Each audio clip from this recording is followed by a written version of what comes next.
communal unity we claim, with justice, truth, and honor as our flame. A fantastic country, bold and grand, get healing and wisdom in every hand. We honor the past, Jagan Burnham's call, to build a future, no mirth lives all. All live independently, bold and proud, with freedom echoing long and loud. We turn from hate, embrace the right, and walk in love with eyes on light. No more corruption, no more fear, a brighter tomorrow drawing near. From party to party, hand to hand, together we rise to bless this land. One Guyana, our song and our stand. One people, one.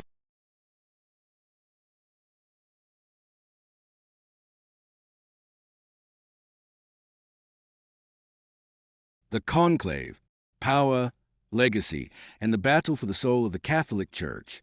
As Pope Francis' transformative era edges towards its inevitable close, the Roman Catholic Church finds itself at a dramatic crossroads. The conclave that lies ahead will not simply select a new leader, it will chart the Church's course through some of the most volatile moral, political, and spiritual questions of our time. And within the closed, smoke-shrouded walls of the Sistine Chapel, battles of ideology, geography, and vision are already being quietly waged.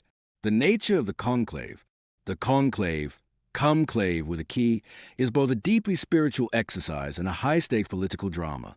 Cardinals under 80 years old, 137 in number, with a striking 72% appointed by Pope Francis himself, will cast secret ballots up to 4 times daily until a new pope emerges with a 2/3 majority. Cloistered inside the Sistine Chapel, they will pray, debate, maneuver, and ultimately decide the future face of the Catholic Church. Turbulent waters, the controversies shaping the election. Following Pope Francis, several burning issues are set to ignite fierce debate inside the conclave. 1. Legacy of Pope Francis and the Church's direction. Progressive vs. traditionalist. Francis championed an inclusive approach, embracing LGBTQ+ Catholics, welcoming divorce and remarried believers, and prioritizing social justice. Traditionalists long for a return to firm doctrines reminiscent of Pope Benedict XVI's papacy. Women's roles. The idea of female deacons and murmurs about women priests will deeply divide the electors. Some see it as necessary evolution, others as doctrinal peril. Celibacy debate. Pressure is mounting to revisit mandatory priestly celibacy, particularly in regions facing priest shortages. Bioethics battles. Issues like contraception, assisted reproduction, and genetic editing could drive heated debates on the Church's future bioethical stances. 2. Clergy abuse crisis and accountability. Justice for survivors. Though Francis took important steps with Vos Estis Lux Mundi, many feel implementation has been inconsistent. Electors may demand a pope with a laser focus on reform and survivor advocacy. Zero tolerance. Cardinals will scrutinize contenders' histories on how they handled abuse claims. Silence or complicity will be disqualifying. 3. Vatican finances and global politics. Financial transparency. After scandals like the London property fiasco, financial stewardship will be non-negotiable for papably. The Vatican-China deal. The agreement allowing Chinese authorities a role in bishop selection deeply troubles many cardinals concerned about religious freedom and moral compromise. The main contenders, power, backgrounds, and battle lines. Here are the names and the hidden forces shaping the next chapter. Cardinal Peter Turkson from Ghana, a pope from Africa. Background: former head of the dicastery for promoting integral human development, long seen as an intellectual giant and bridge builder. Strengths: deep commitment to social justice and environmental issues. Strong global South appeal in a church where over 60% of Catholics now live outside Europe. Weaknesses: may be seen as too tied to France's agenda without the sharp political instincts needed for Vatican realpolitik. Dramatic potential. A historic first African pope in 1,500 years would electrify the world and challenge the Church to confront its own colonial past. Cardinal Matteo Zuppi from Italy, the subtle strategist. Background: Archbishop of Bologna and president of the Italian Bishops' Conference, known for his roots in the progressive Santa Gidio community. Strengths: a pastoral heart, formidable political skills, and the ability to bridge theological divides. Weaknesses: seen by conservatives as too close to Francis and too soft on contested moral issues. Dramatic potential: the restoration of an Italian to the papacy would soothe a Vatican curious still nostalgic for traditional Italian dominance. Cardinal Luis Antonio Tagle from Philippines, the Asian star. Background: prefect of the dicastery for evangelization, former Archbishop of Manila. Strengths: deeply charismatic, emotionally intelligent, with a global vision of a multicultural, compassionate church. Weaknesses: perceived as inexperienced in Vatican administration. Some whisper he is too nice for the brutal political demands of the papacy. Dramatic potential: an Asian pope would signal a seismic shift toward the rising epic enters of Catholic growth in global geopolitics. Cardinal Robert Serra from Guinea, the standard bearer for tradition. Background: former head of the Congregation for Divine Worship, a fierce critic of modernity and secularism. Strengths: a champion for liturgical tradition, moral orthodoxy, and religious identity in an increasingly post-Christian West. Weaknesses: polarizing, divisive figure within the College of Cardinals. Electing him could signal outright rejection of the Francis era. Dramatic potential: a Serra papacy would mark a dramatic and controversial counter-revolution against the currents of the past decade. Predicted battle lines inside the conclave. As the crimson-clad cardinals gather beneath Michelangelo's Last Judgment, the conclave will not simply be a solemn spiritual retreat. It will be a battlefield of visions of the future of Catholicism. Cardinal Peter Turkson will draw strength from a coalition of African, Asian, and Latin American cardinals who see in him the embodiment of a truly global church. His supporters envision a papacy that would reorient Catholicism away from its old European heartland toward the dynamic, faith-filled communities of the global South. However, his candidacy carries risks. Some see him as lacking the steely political instincts needed to tame the complex and often fractious Vatican bureaucracy. Others quietly question whether he has the administrative ruthlessness to deliver deep reform. Cardinal Matteo Zuppi, meanwhile, will emerge as a champion of moderate progressives, those cardinals who admire Pope Francis' pastoral emphasis but crave greater unity and clarity. His Italian roots offer a nostalgic reassurance to the Vatican establishment, longing for the days when Rome itself was both the seat and soul of the papacy. Yet Zuppi's close association with Francis-style openness on issues like LGBTQ+ inclusion could alienate the more doctrinally conservative factions, who fear a further drift from traditional moral teachings. Cardinal Luis Antonio Tagle will captivate those yearning for a rejuvenated missionary church.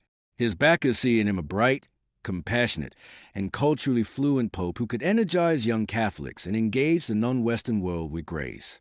An Asian pontiff, they argue, would be a stunning recognition of the Church's growing heartlands. However, there are murmurs of doubt. Tagle's gentle pastoral style may lack the hard-edged pragmatism needed to wrestle with the Vatican's entrenched financial and political scandals. His critics wonder whether, in the brutal chessboard of Vatican politics, he would be too much a shepherd and not enough a general.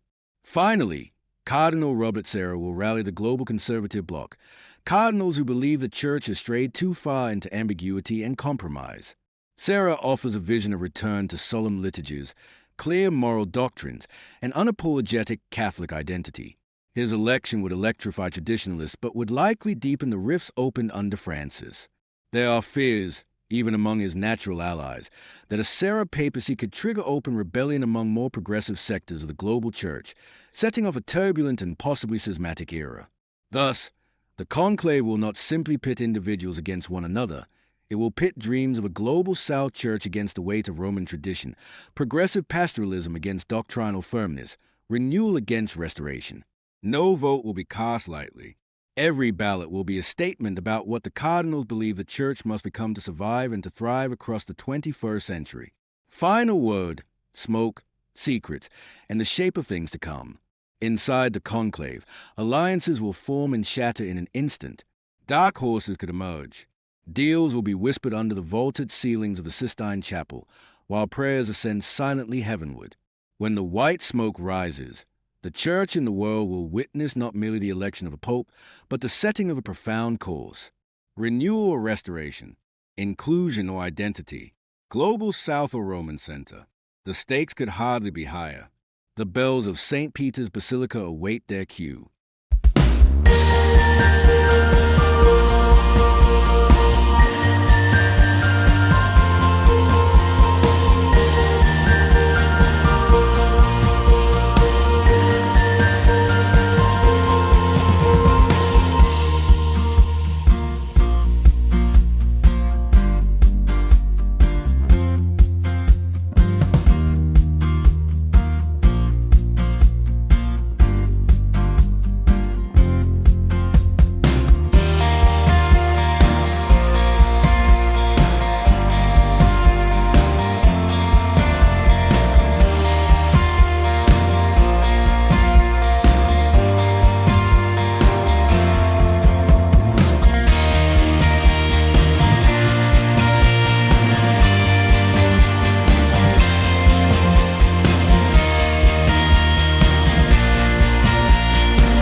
I remember the day I left home like it was yesterday. The sun was setting over our quiet countryside, casting long shadows on the fields I had known all my life. I was Levi, the younger son, bursting with dreams of adventure, convinced there was a world waiting for me beyond the horizon. I approached my father, my heart racing, and demanded my inheritance. It felt like a bold declaration of independence, but deep down, I was just a boy yearning for something more. When I finally stepped into the city, it was everything I had imagined and more. The lights dazzled me, the sounds were intoxicating, and the people, oh, the people. I was swept up in a whirlwind of excitement, living life to the fullest. I spent my days chasing thrills, and my nights lost in the revelry of newfound friends. But as quickly as the good times came, they slipped through my fingers like sand. I poured my inheritance into a life of excess, thinking I could buy happiness. But the city, with all its allure, turned cold. One by one, my so-called friends vanished when the money ran dry. I found myself alone, hungry, and desperate. I took a job feeding pigs, a far cry from the life I once knew. I remember staring at the slop, wishing I could fill my own stomach with even a fraction of what I was feeding them. In that moment of despair, clarity washed over me.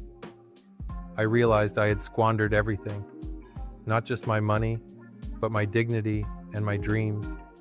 I thought of my father, the love he had always shown me, and the home I had taken for granted. The shame weighed heavy on my heart, but a flicker of hope ignited within me. I decided to return, not as a son, but as a servant, unworthy of his love. As I made my way back, each step felt like a journey through my own regrets. I rehearsed my apology, but deep down, I feared his disappointment. Would he even want to see me again? But as I approached our home, I saw him. My father stood at the edge of the road, scanning the horizon, waiting for me. The moment our eyes met, everything changed. I stumbled forward, ready to confess my failures. But before I could utter a word, he ran to me. His arms enveloped me, and I felt a love so profound it washed away my shame. "Welcome home," he said, tears of joy streaming down his face. In that embrace, I understood the depth of his grace. It wasn't about my mistakes. It was about his unwavering love. We celebrated my return with a feast, a reminder that redemption is always possible. I learned that no matter how far we stray, love can always bring us back home. God's peace in the storm. You will keep him in perfect peace, whose mind is stayed on you because he trusts in you. Isaiah 26:3, NKJV. Life storms are inevitable, whether they come in the form of health issues, broken relationships, financial struggles, or emotional unrest. Yet in the midst of the wind and waves, God offers a stillness the world cannot give, His perfect peace. Isaiah 26:3 is a gentle but powerful reminder that peace doesn't come from our circumstances being under control. It comes from placing our trust in the one who is in control. When our hearts and minds are anchored in God, His peace becomes a shield around us, steadying us no matter what may come. This peace isn't fragile or fleeting. It doesn't depend on everything going right. It flows from God's unchanging nature and His deep care for us. Even when we don't understand what's happening, we can rest in the truth that God does, and He is good. So today, whatever storm you're facing, fix your heart on Him. Let His presence calm your soul and His promises still your anxious thoughts. Prayer. Lord, thank you that your peace is greater than any storm I face. Help me to keep my mind and heart fixed on you. Teach me to trust you more deeply and to rest in the peace that only you can give. Amen.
The power of forgiveness.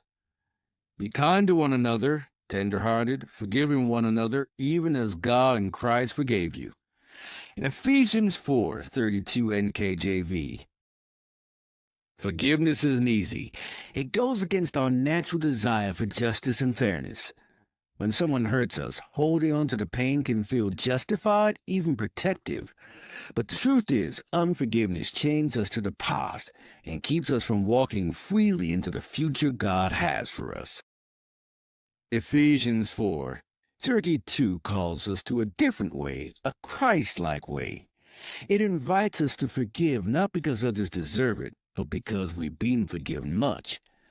Jesus set the ultimate example on the cross, extending mercy even to those who wronged him. And he calls us to do the same. Forgiveness doesn't mean forgetting or excusing wrongdoing. It means releasing the burden, refusing to let bitterness take root, and choosing love over resentment. It's a process, sometimes daily, but each act of forgiveness is a step toward healing and peace. Are you carrying the weight of unforgiveness today? Ask God for the grace to let go. He is not only able to heal your heart, but also to bring beauty from even the deepest wounds. Prayer. Lord, thank you for forgiving me so completely in Christ. Help me to extend that same forgiveness to others. Soften my heart, heal the places that still hurt, and fill me with your love and peace. Amen.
Lord showdown, Archer returns, Boomer reloads, and India eyes control. Cricket's Coliseum is ready. The stage is sacred, the stakes enormous. Lord's, the hallowed home of cricket, is about to witness a potentially defining chapter in this pulsating test series as India and England prepare for a titanic third test. Off the Edgeburst and demolition, a 337-run obliteration delivered with conviction and class, Shubman Gill's India have seized momentum, and now with the return of their pace deity Jasprit Bumrah, the juggernaut only looks more formidable. India roars into Lords with fire in the belly. Forget Basburn. At Edgbaston, Gilball ruled. The young captain, already hailed as the heir to India's batting throne, plundered 430 runs across 2 innings, setting new standards for class and control. Gill didn't just lead. He redefined leadership. His presence, poise, and hunger transformed the team one steam transitional into a ferocious, confident force that's outbatted, outbowled, and outthought the hosts. Behind him, a resurgent bowling attack, sans Bumrah, tore through England.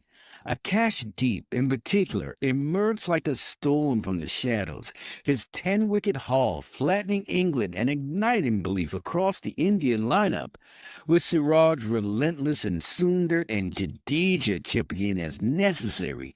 India didn't just win, they dominated. Key battles, Bumrah versus Archer, the jewel of the comebacks. The theater of this test deepens with the return of 2 elite quicks, Jafar Archer, after over 1,500 days in the test wilderness, and Bumrah, rested and recalibrated.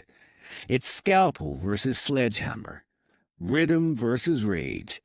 Archer, back from injury, will look to relight the fire he sparked at Lord's in 2019. But Bumrah, already menacing at Headingley, returns with Lord's honours board firmly in his sights. While Archer might be England's emotional lift, Bumrah is India's strike force incarnate, cerebral, cold-blooded, and devastating when it matters most. Strategy and team outlook, India's best 11. India, probable. Yashasvi Jaswal, KL Rahul, Karan Nay, Shubman Gill, captain, Rishabh Pant, wicketkeeper, Nitish Reddy, Ravindra Jadeja, Washington Sundar, Jasprit Bumrah, Akash Deep, Mohammad Siraj.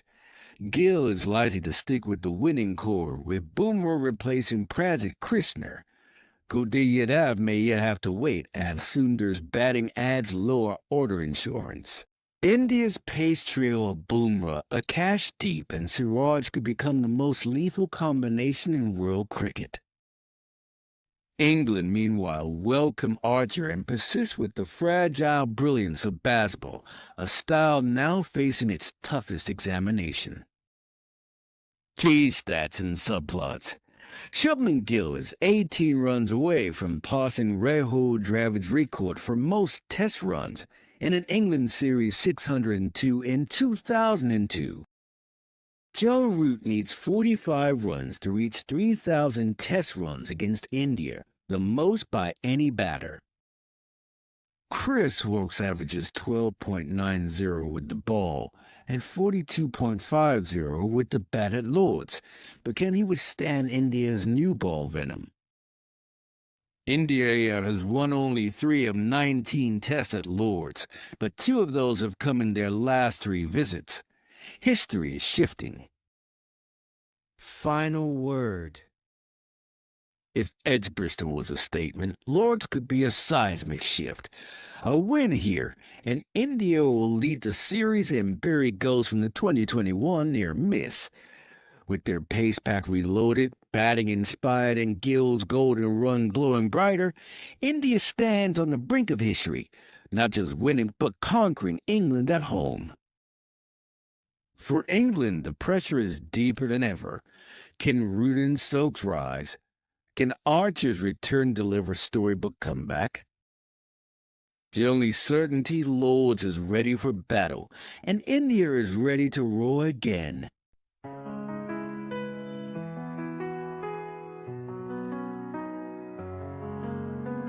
And every heartbeat feel the roar. With bat and ball, we're legends born.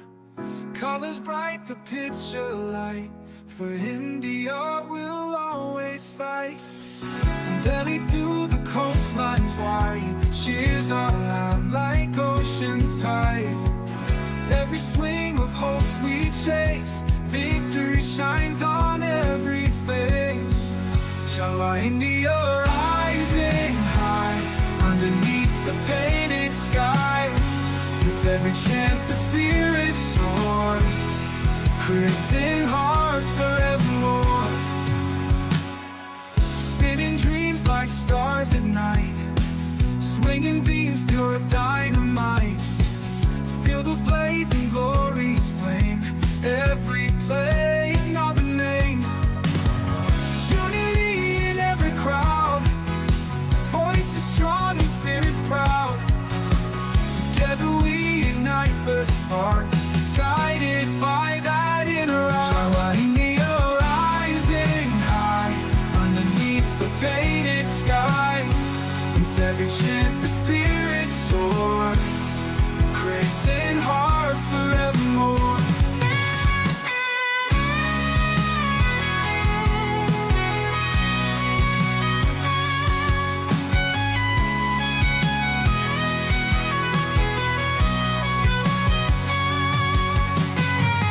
Unity in every crowd, voices strong and spirits proud. Together we ignite the spark, guided by that inner arc. Shall our India rising high, underneath the painted sky. With every chant the spirits soar, creating hearts forevermore.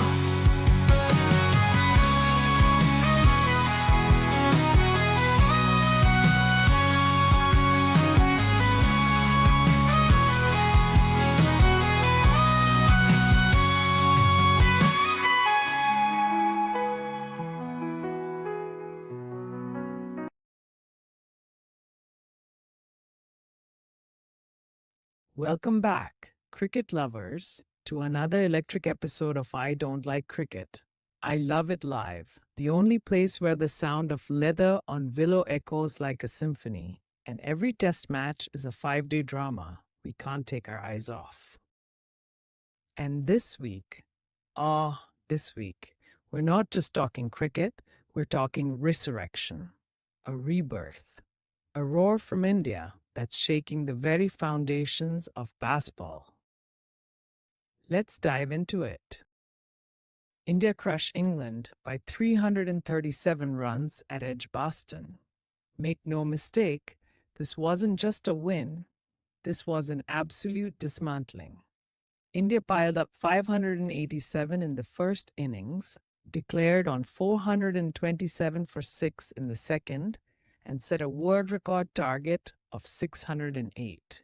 England, all out for 270, chasing shadows and a ghost of their own inflated philosophy. The headline? Shubman Gill's glorious captaincy and batting double-double. 269 in the first dig, 161 in the second. Deep, 10 wickets, including 6 in the final innings.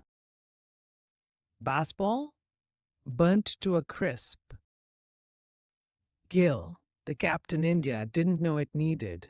Is this the moment we look back and say, that's when it all changed? Gill batted with the freedom of a jazz saxophonist and the precision of a Swiss watchmaker. His 269 was a canvas, strokes all around the wicket, disdain for the short ball, and a complete dismantling of England's spin and pace. He followed it with 161 in the second, making him the first player in Test history to score a 200 and a 150 in the same match. He hit England's bowlers like a well-synced metronome, making even their best look toothless. And as captain, calm, measured, tactical. His field placements were sharp, declarations perfectly timed, and most importantly, his belief contagious. The players followed his example, and the bowlers bowled like lions. India has had many greats, but with talk already of 120 plus international centuries, Gill might just be the next great heir, a blend of aggression, composure, and artistry. Dare we say it? The new Don Bradman? Baseball bruised and beaten, at home. Now, let's talk about baseball. Remember the hype? The swagger? Well, here's the bitter truth. India just out-baseballed England in England. The so-called fearless approach was neutralized by smart field placements, pinpoint bowling, and scoreboard pressure. England's top order, Crawley, Pope, Root, Brooke, all failed to convert. There was no anchor, no substance, just flashes, and mostly fizzles. Even England's famed depth felt like a myth, with Jamie Smith briefly threatening before being outfoxed. There was no counterpunch, just resistance and then collapse. Deep from stand-in to star, with Rashid, few expected the Indian seam attack to dominate, but Deep had other plans.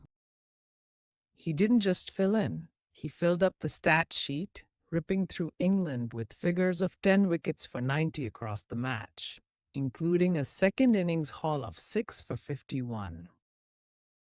His line was relentless, his length nagging. He beat bat after bat with in-swing, outswing, seam movement, bounds, you name it. At times, even the stumps seemed afraid to fall. And let's not forget, and all doing their part.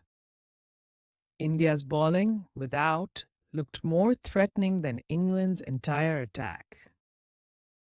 5 reasons why India triumphed. Let's summarize this masterpiece in 5 powerful strokes. Shubman Gill's genius, 2 innings for the ages.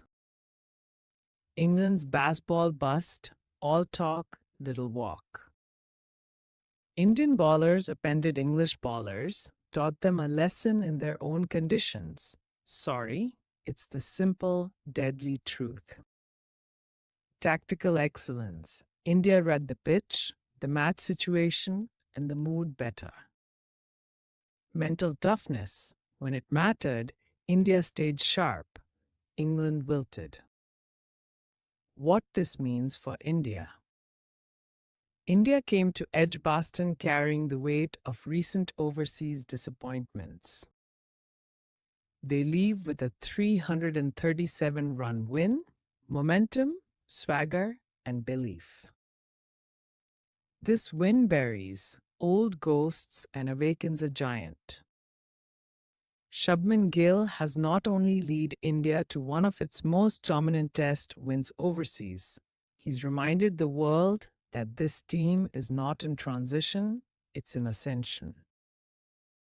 India is ready to roar again. At Lord's, at the Oval, and beyond. Final thoughts. So to every doubter of Shubman Gill, to every advocate of baseball, to those who thought India couldn't win in England again, this was your wake-up call. Because I don't like cricket, I love IT Live. Just watched one of the most complete, clinical, and commanding test wins of this generation. See you at Lord's. Don't forget to like, share, and subscribe to Dynamic Dimensions for more. And until next time, keep loving cricket the way India played it this week.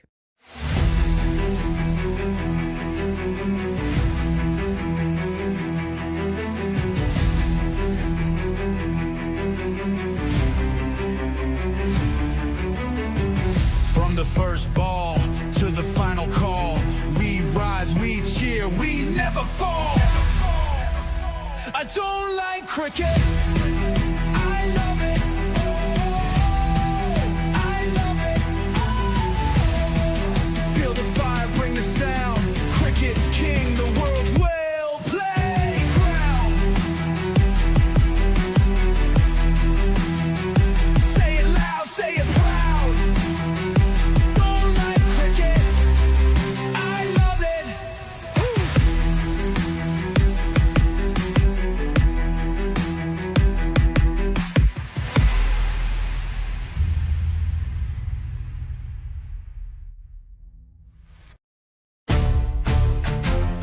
I don't like cricket.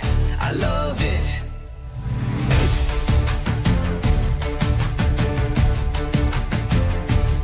Ball by ball, we feel the thrill. From Eden Gardens to Adelaide Hill, big sixes fly, the stumps go down. This game's got fire in every town. I don't like cricket. I love it. Batsmen dance and bowlers hit. I don't like cricket. I love it. Hearts beat fast, we never quit. From Test to T20, we know the score. It's not just a game, it's so much more. The sound of leather, the cheer of the crowd. We bleed the colors, we shout it loud. I don't like cricket. I love it. Spin or pace, we stand and sit. I don't like cricket. I love it. Every match is pure legit. Who's at the crease? Who's on the mic? Let's begin. Raise your voice, don't ever quit. Say it proud, say it quick. I don't like cricket. I love it. I don't like cricket. I love it. Join the squad. We go deep. Toss rolling, no time to sleep. Match reviews and killer stats with quizzes, chants, and cricket chat. I don't like cricket. I love it. Game by game, hit by hit. I don't like cricket. I love it. This is the show where passion's lit.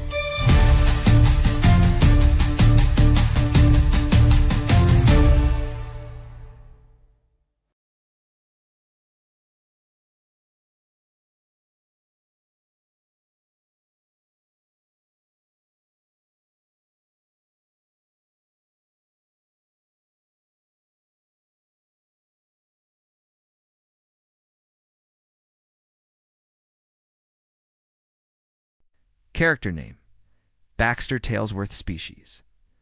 Border Terrier, age 7, in dog years.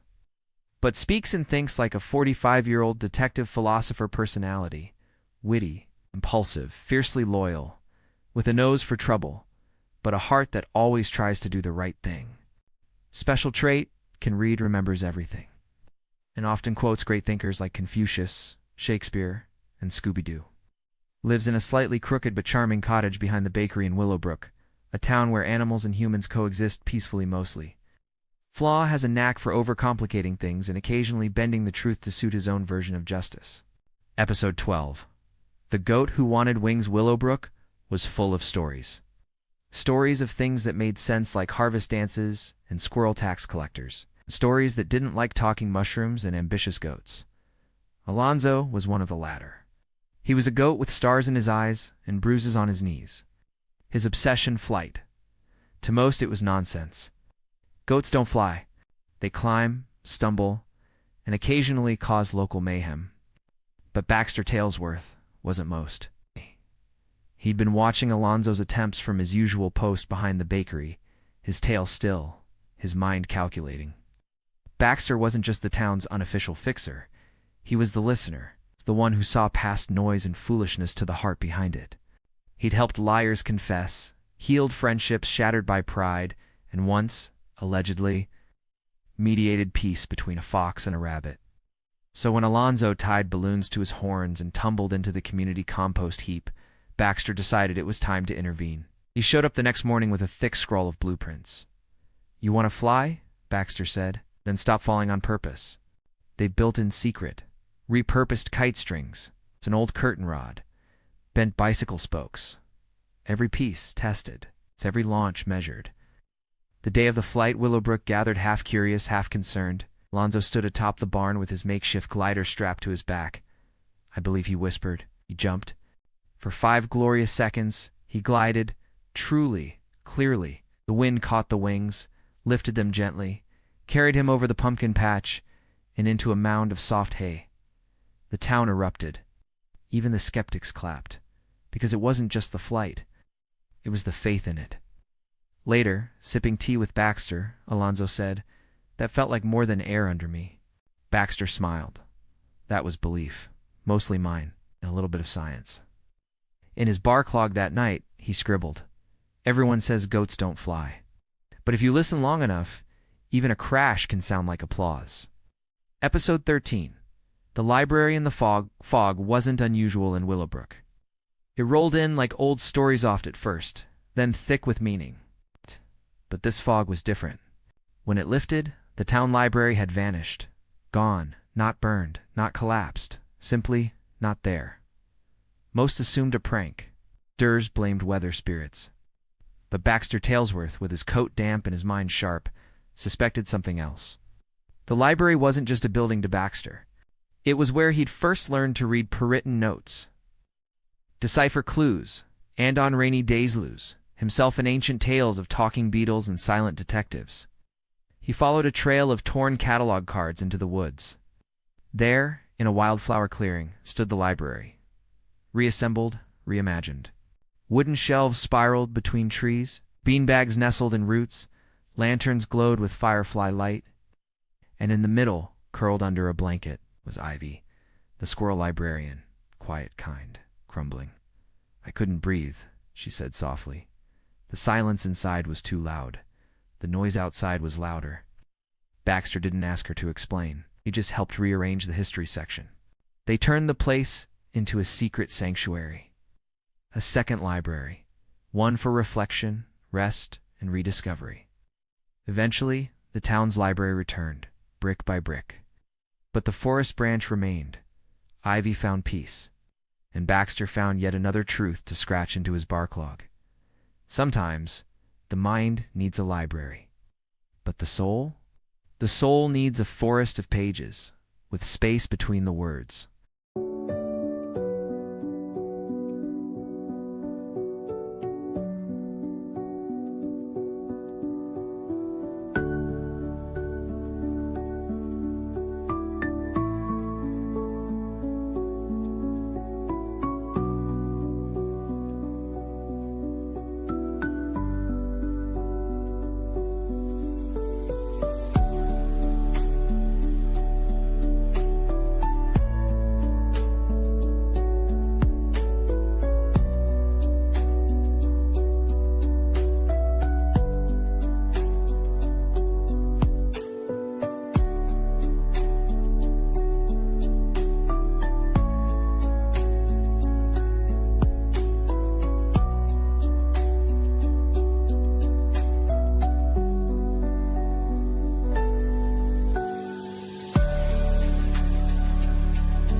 gentle winds of kindness blow, every shadow fades, every worry dies. You're my heart, my lullaby.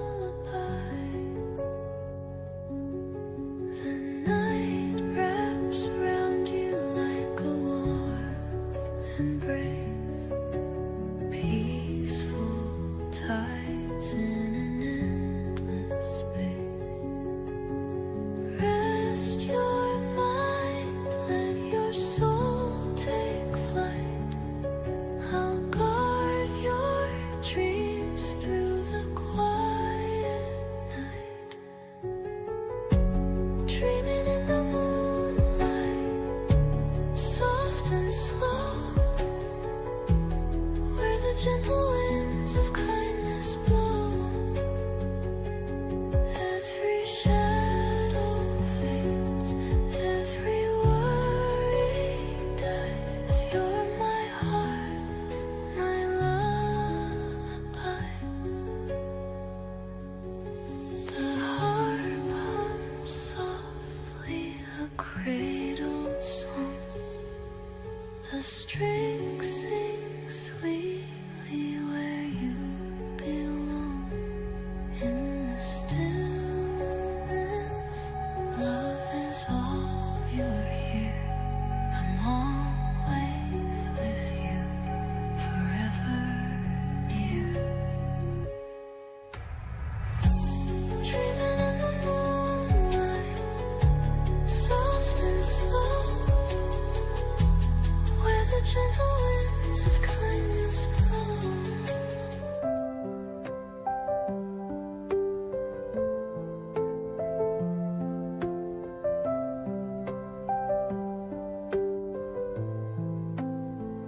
Under the stars, where the silence hums, midnight rainfall gently drums. A world of whispers, soft and true.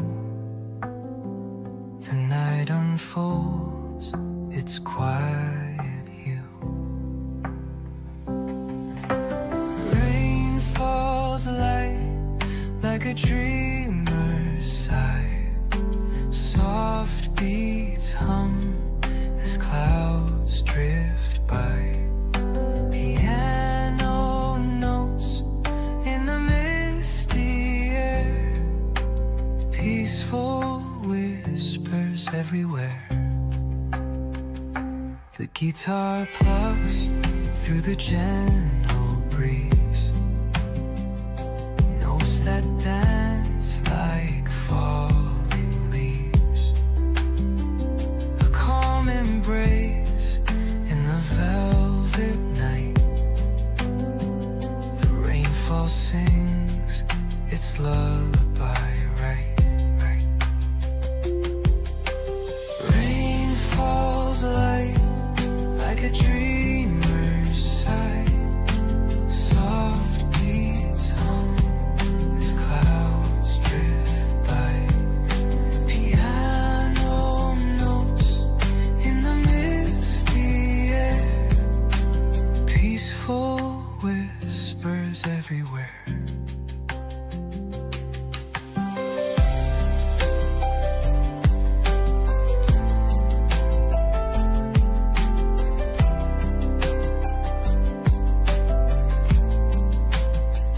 The sky weeps soft its tender song, a rhythm where our hearts belong. Each drop a kiss on the window pane, binding the soul with the midnight rain. Rain falls light like a dreamer's sigh. Soft beats hum as clouds drift by. Piano notes in the misty air, peaceful whispers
The night is deep, the world so far. I drift away on a shooting star. A velvet sky, a gentle glow. Through endless space I softly go. The moon it winks with a silver hue, a cosmic dance in shades of blue. The Milky Way, a sparkling stream, carries me gently into my dream. Floating among the stars tonight, lost in the vast eternal light. No bounds, no chains, no earthly ties, just me and the universe in disguise. Whispers of planets hum low and sweet, a melody where dreams and stardust meet. Gravity fades, I'm light as air, a tranquil voyage beyond compare. The comets blaze their fiery trails, telling secrets in cosmic tales. Nebulas bloom in colors so rare, an endless beauty beyond compare. Floating among the stars tonight, lost in the vast eternal light. No bounds, no chains, no earthly ties, just me and the universe in disguise.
sky where dreams reside,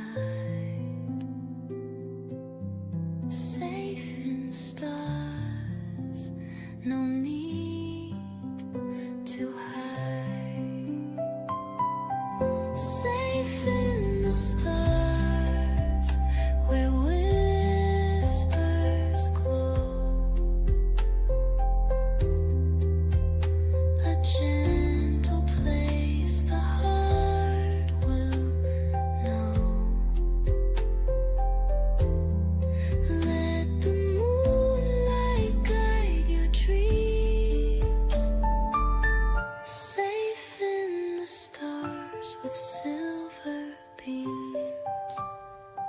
Feel the calm the world instills.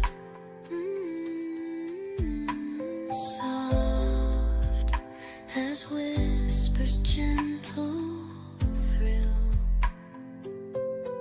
cradled by the velvet skies, safe in stars where love applies, safe in the stars where whispers glow,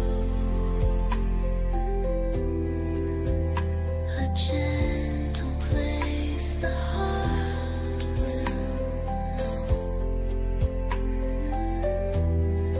Let the moonlight guide your dreams, safe in the stars with silver beams.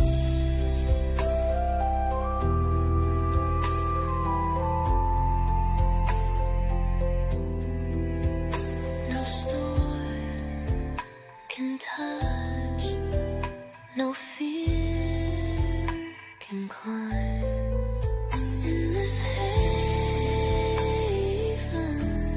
out of time. Here the heart finds peace to soar, safe in the stars, safe in the stars, birds glow.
place.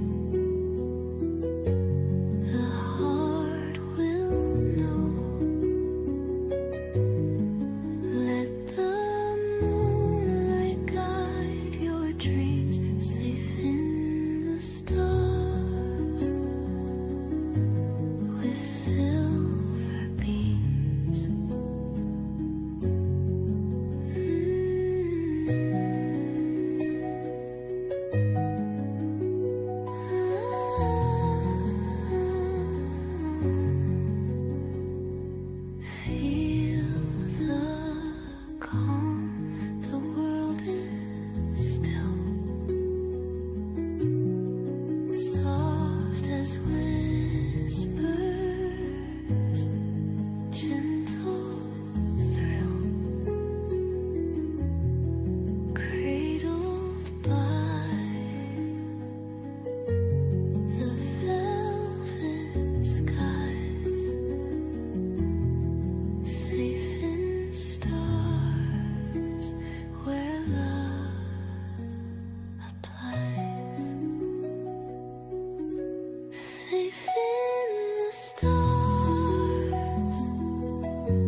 within your arms, my home.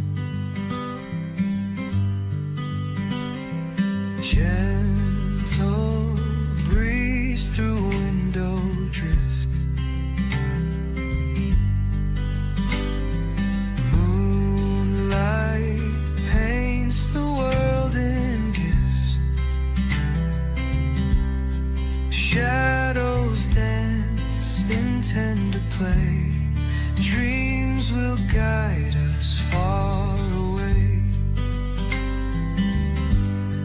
Rock me gently through the night, carry me to morning light.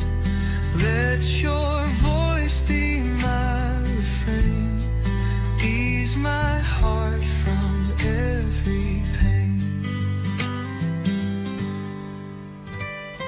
Hands so warm they cradle tight,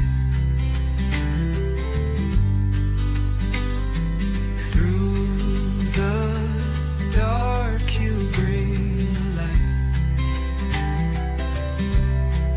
Each soft hum a lullaby, waves of peace they lull in flight. Close my eyes, the world fades slow, drift to places we don't know. Feel your heartbeat next to mine. Time dissolves in love's design. Rock me gently through the night, carry me to morning light. Let your voice be my friend, ease my heart from every pain.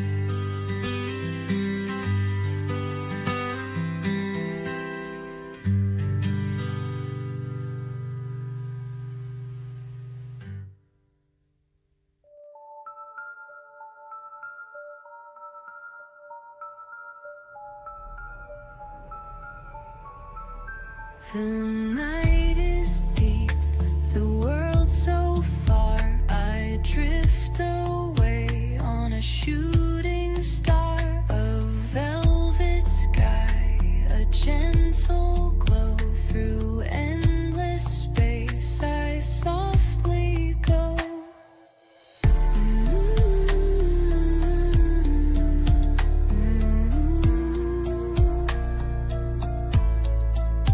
The moon, it winks with a silver hue, a cosmic dance in shades of blue.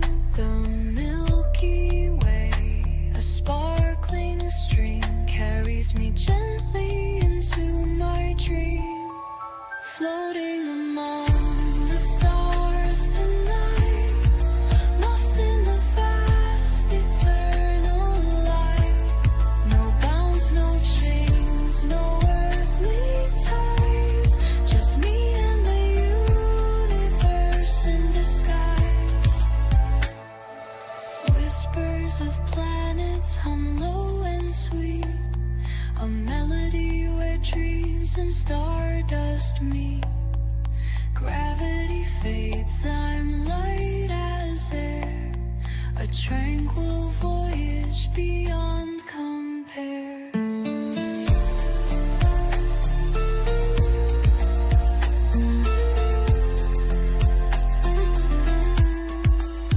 The comets blaze their fiery trails, telling secrets in cosmic tales. Nebulas bloom in colors so rare, an endless beauty beyond compare.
Markram's masterclass delivers South Africa, their first World Test Championship title lords, June 14, 2025.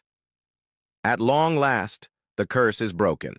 South Africa etched their name into cricketing immortality by defeating Australia by 5 wickets at the home of cricket, clinching their maiden World Test Championship title in what will be remembered as a watershed moment in the nation's sporting history. Day 3. Markram and Bavuma Forge, a historic stand coming into the third evening requiring 282 to win. South Africa were reeling at 70 for 2 when 2 warriors stood tall. Aiden Markram, with composure carved from stone, and Captain Temba Bavuma, battling a painful hamstring injury, constructed an unbroken partnership of 143 runs that shifted the narrative decisively in South Africa's favor. With Bavuma limping between the wickets and Markram threading elegant boundaries through gaps, the Proteas exuded calm authority. Markram's century, his 8th in Test cricket, came off 156 balls and was a statement of intent, finesse, and grit. The Australian bowlers tried everything: short balls, spin, reverse swing, but nothing rattled the South African duo. The day ended with South Africa on 213-2, just 69 runs away from their destiny. Day 4. Glory at last. South Africa seal the deal. Tensions were high on the 4th morning. The ghosts of past heartbreaks loomed large. Could South Africa hold their nerve? Bavuma fell early to a lifting delivery from Pat Cummins, and Stubbs followed soon after, brilliantly undone by Mitchell Starc. Suddenly, the chase felt steep again, but Markram remained unmoved, unfazed, undeterred. Alongside Kyle Verreynne and David Bedingham, he soaked up the pressure, played the angles, and ticked off the runs. When Markram finally departed for a glorious 136, 207 balls, 14 fours, with only 6 needed, he had already immortalized himself. The winning moment came via Verreynne, who drove a full toss from Starc through the covers. The crowd erupted, teammates rushed the field. And after 27 years of near misses, South Africa had a global ICC trophy that truly mattered. Match summary: Australia 212 and 207, South Africa 138 and 282 BR5. Markram 136, Bavuma 66, Starc 3-66. South Africa won by 5 wickets, moments that defined the final Markram's redemption arc. From a duck in the first innings to a match-winning 136, this was Markram's career-defining performance. Bavuma's grit under duress. Injured but unbowed, the skipper's 66 in the second innings provided stability and leadership when it mattered most. Rabada's fiery spell. With match figures of 9 wickets, Kagiso Rabada's aggression and precision set the tone, especially in Australia's collapse from 73-3 to 73-7 in their second innings. Australia's missed dropping Bavuma on 2, and their reviews burnt wastefully, exposed cracks in Australia's pressure management. Verreynne's composed finish. Amid the frenzy, his calm presence helped navigate the final few runs with mature temperament. Celebrations. A nation rejoices with the final runs scored, tears flowed freely, on the field and in South African homes. Bavuma lifted the mace with his son in his arms, dancing erupted on the Lord's outfield, and chants of "O Temba Bavuma" echoed across the stands. The unity, joy, and release were palpable. This wasn't just a cricket match. It was a national resurrection. We've been relentless, getting to the doorstep consistently and experiencing heartache. This is for the people back home, said Bavuma. It's the most special day of my career, added Markram. Lords is every cricketer's dream. To win here in a final for South Africa is everything. Significance of the Win's 27-year drought since their last ICC title, 1998 knockout trophy. Breaks the choker's tag that has haunted them through countless semifinals and finals. Validates the next generation with players like Markram, Verreynne, Bedingham, and Ngidi stepping up. Sends a powerful message about the health and strength of Test cricket outside the Big Three. Australia, fallen giants, questions loom. Pat Cummins admitted, "Few things we didn't do right. Didn't bat the opposition out after a decent lead. But South Africa didn't give us a chance in the fourth innings. For a side that had dominated the early stages, Australia will rue their middle-order failures and dropped catches. Their campaign ends with introspection." Final words. South Africa's triumph in the 2025 World Test Championship final at Lord AS is more than a victory. It's a redemption story, a dream fulfilled, and a symbol of a nation's resilience and rise. Aiden Markram now walks with the legends. Temba Bavuma joins Graeme Smith, Sean Pollock, and A.B. de Villiers in the Pantheon. Rabada's fire, Bavuma's fortitude, and Markram's flair have stitched together the most glorious chapter in South African cricket. From heartbreak to history, the Proteas have finally arrived. Did you know that the Titanic was never meant to be the world's fastest ship? Yet, its tale has raced through history, captivating millions worldwide. Today, we delve into the fateful journey of this behemoth of the sea, a journey that ended in one of the most infamous maritime disasters ever. Our story begins in the early 20th century. The year is 1910, and the Titanic is just a blueprint in the minds of the illustrious designers at Harland and Wolff shipyard in Belfast. This wasn't just an ordinary blueprint, but a design for a ship that would be the epitome of luxury. Over the next 2 years, this blueprint began to materialize into existence. The Titanic was crafted from over 3 million rivets and approximately 30,000 tons of steel. The ship's mammoth hull was the largest moving man-made structure of its time, truly a marvel of engineering. The workforce was comprised of a staggering 15,000 men, who toiled day and night, braving hazardous conditions. The tremendous feat of constructing this Titan took around 26 months to complete, a testament to the dedication and hard work of the workforce at the shipyard. Today, we explore the journey of this colossal ship from being a mere blueprint to a legend in maritime history. Fast forward to April 10th, 1912. The Titanic, now the largest moving object ever constructed by human hands, embarks on its maiden journey from Southampton, England, to New York City. On board are over 2,200 individuals, a diverse mixture of both privileged and underprivileged, originating from various backgrounds and cultures.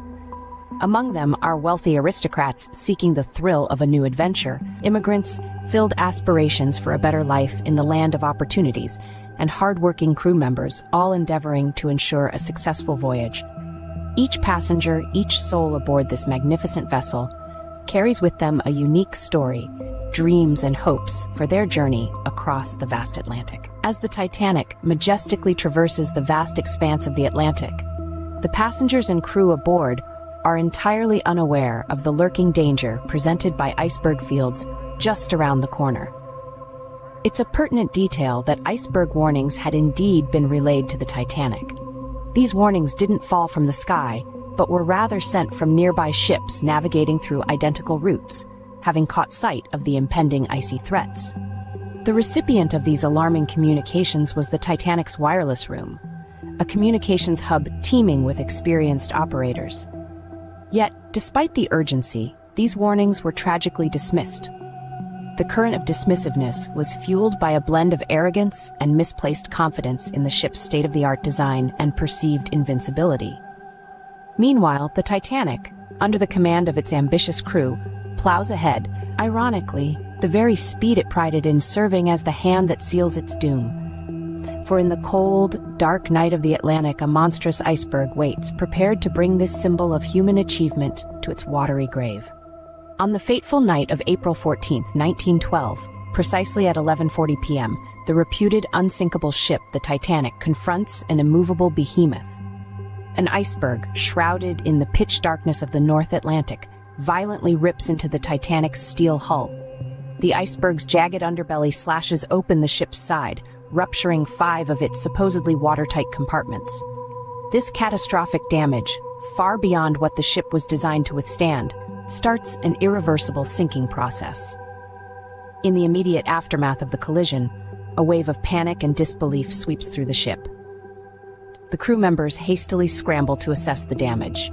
their faces etched with, as they realize the grave consequence of the encounter. Simultaneously, the passengers, roused from their slumbers, emerge from their cabins bewildered and shaken. They share anxious glances, their festive atmosphere abruptly replaced with a chilling sense of impending doom.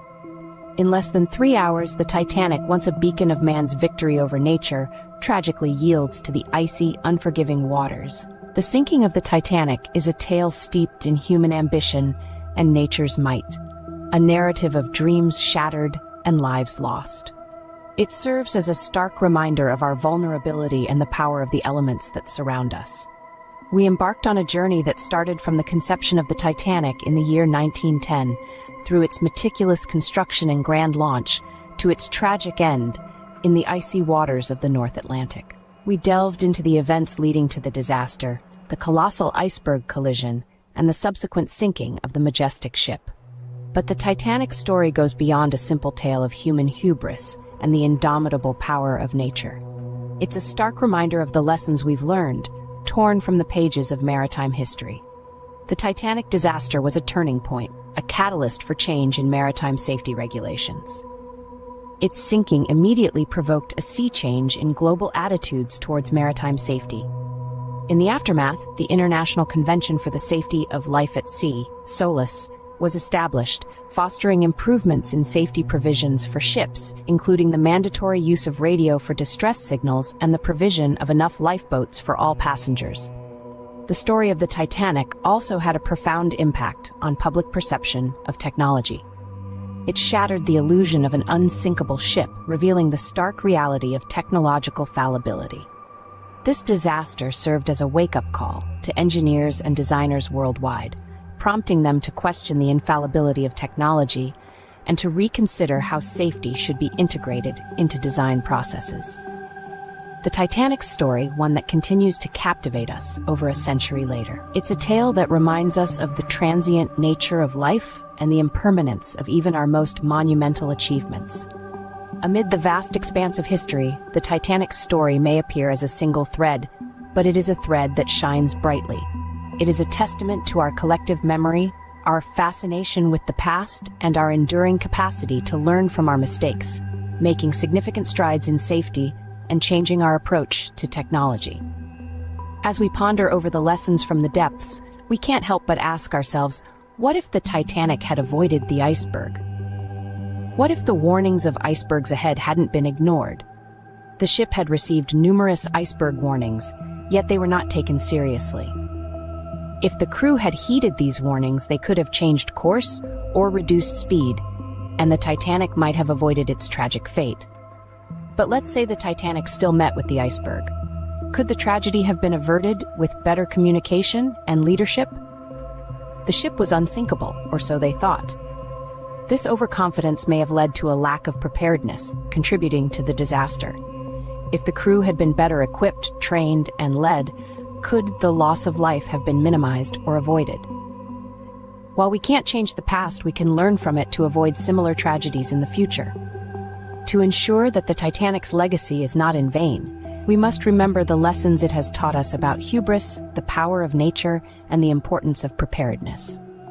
As we move forward, let us carry these lessons with us, ensuring the Titanic's story continues to echo not as a symbol of disaster, but as a beacon of learning and growth. Agartha. Empire of the Hollow Light, Episode 3. The Shadow Spiral, the Fracture in the Throne sent echoes through all of Agartha. From the floating peaks to the deep-root tunnels where silence had reigned for millennia, a new rhythm pulsed, unsteady, unnatural. The spiral had awakened, had begun to dim. The towers no longer sang as brightly.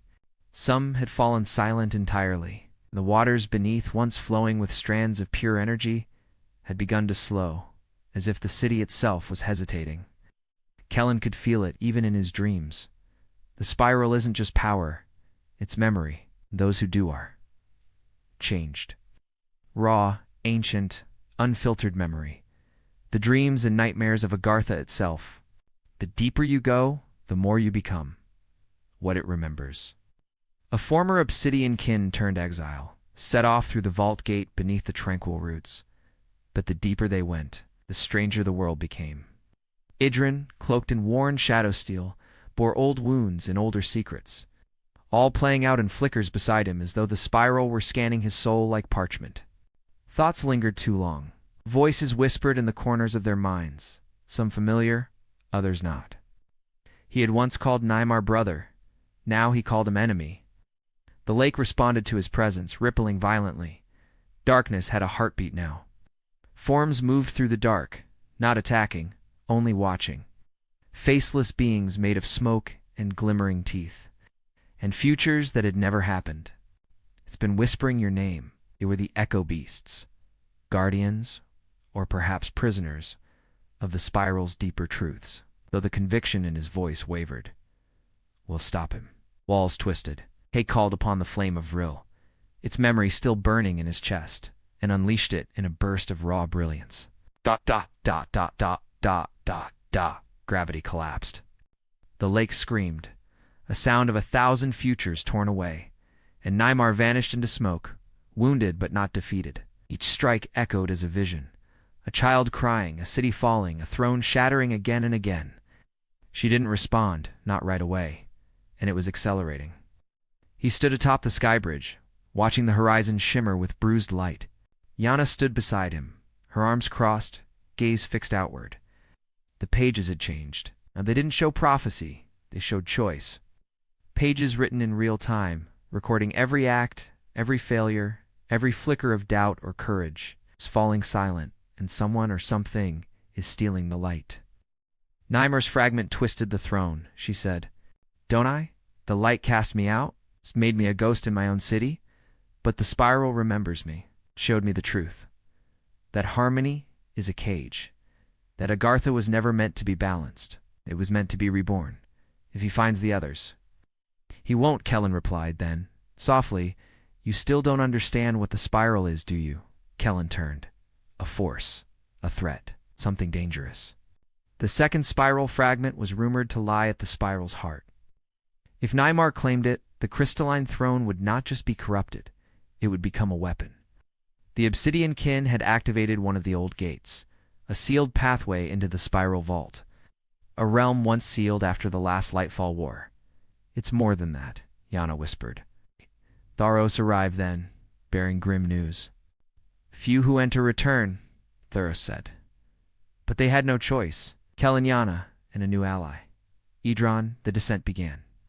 At first, the spiral seemed like any other cavern, vast, echoing, filled with the glow of dormant crystals. Gravity bent. Kellen began seeing his past, not in memory, but in presence. His mother's face. The mountain orphanage. His first dream of Agartha. Idron warned him. Don't speak to them. Don't answer. Spiral listens, and it lies. The shadows thickened. At the heart of the spiral lay a lake. Not of water, but of memory. Its surface rippled with visions of the past, present, floating above it. The second spiral fragment, as Kellen reached out, a roar echoed through the cavern. Neymar stepped forward, wreathed in shadow fire, his eyes glowing with spiral light. The air bent around him. You came, he said, almost casually. I hoped you would. The spiral wants you. Kellen stood his ground. You don't have to do this. Neymar laughed, low and bitter. He extended a hand toward the fragment.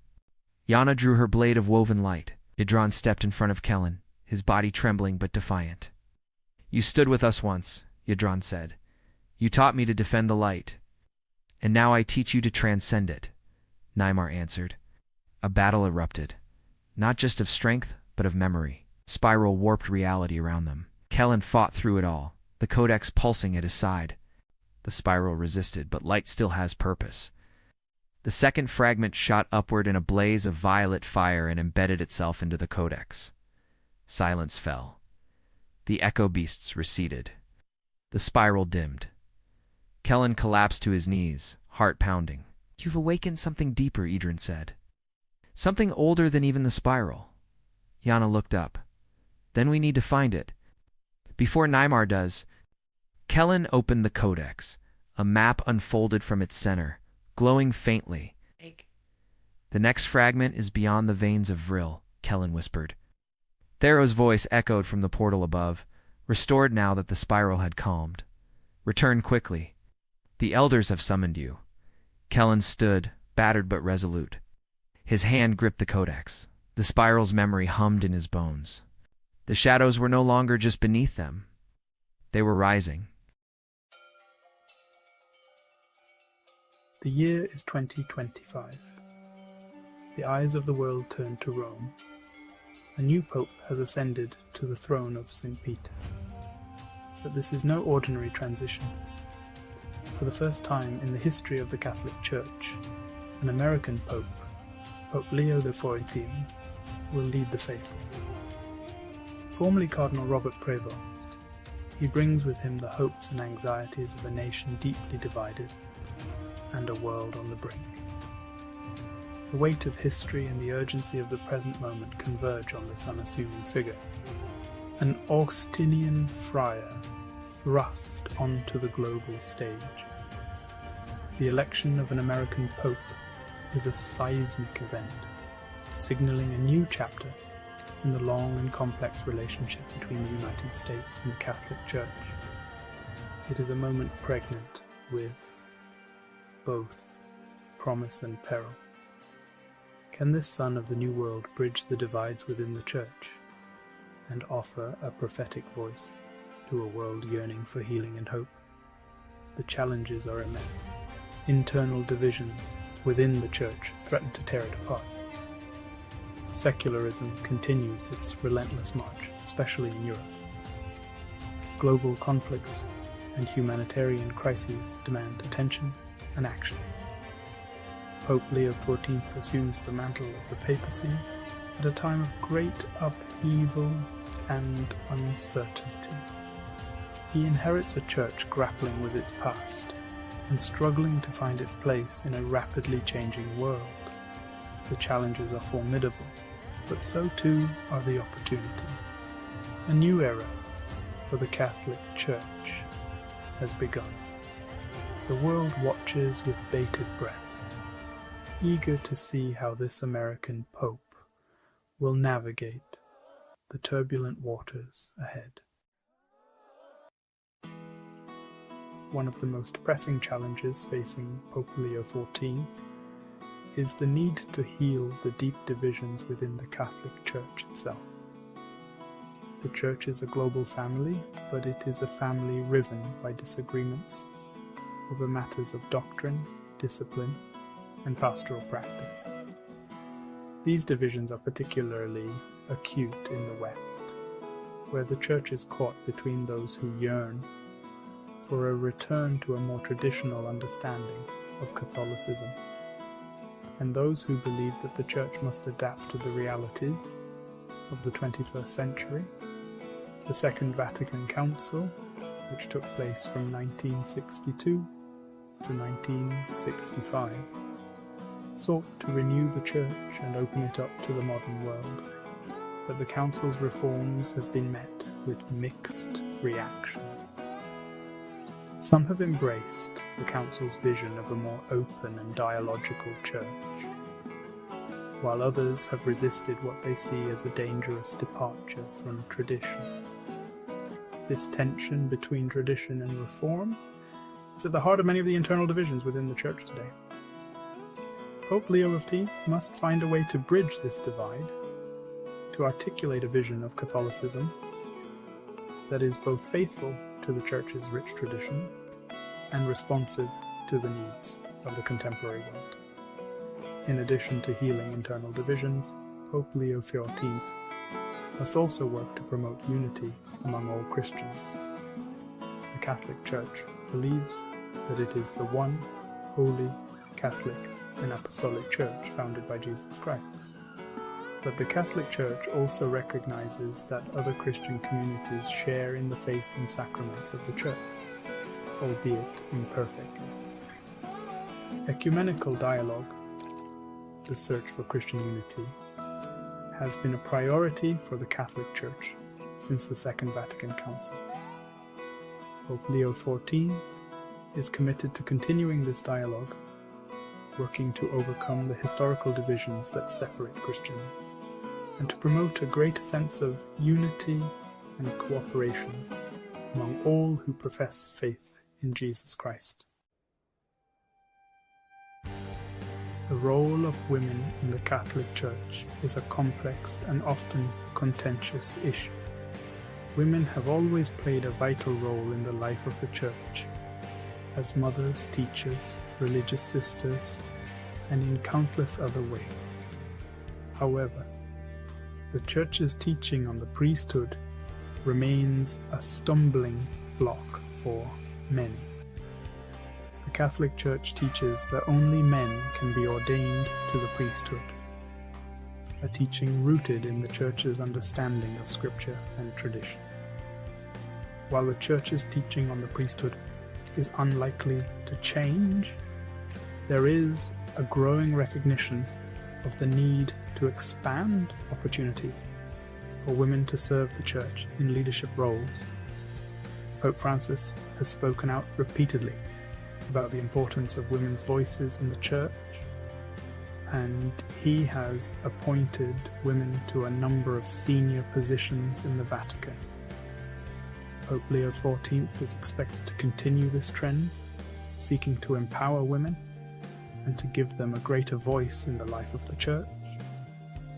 One area where there is potential for movement on the question of women in ministry is the diaconate. Deacons are ordained ministers in the Catholic Church, but they are not priests.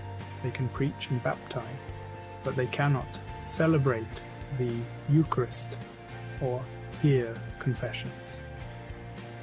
In the early Church, there were women who served as deacons, and there is a growing movement within the Church to restore this ancient practice.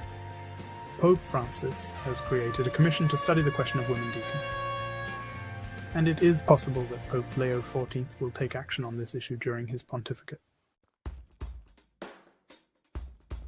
Section 4. The rise of charismatic movements. Integrating a global phenomenon. One of the most significant developments in Christianity in recent decades has been the explosive growth of Pentecostalism and other charismatic movements.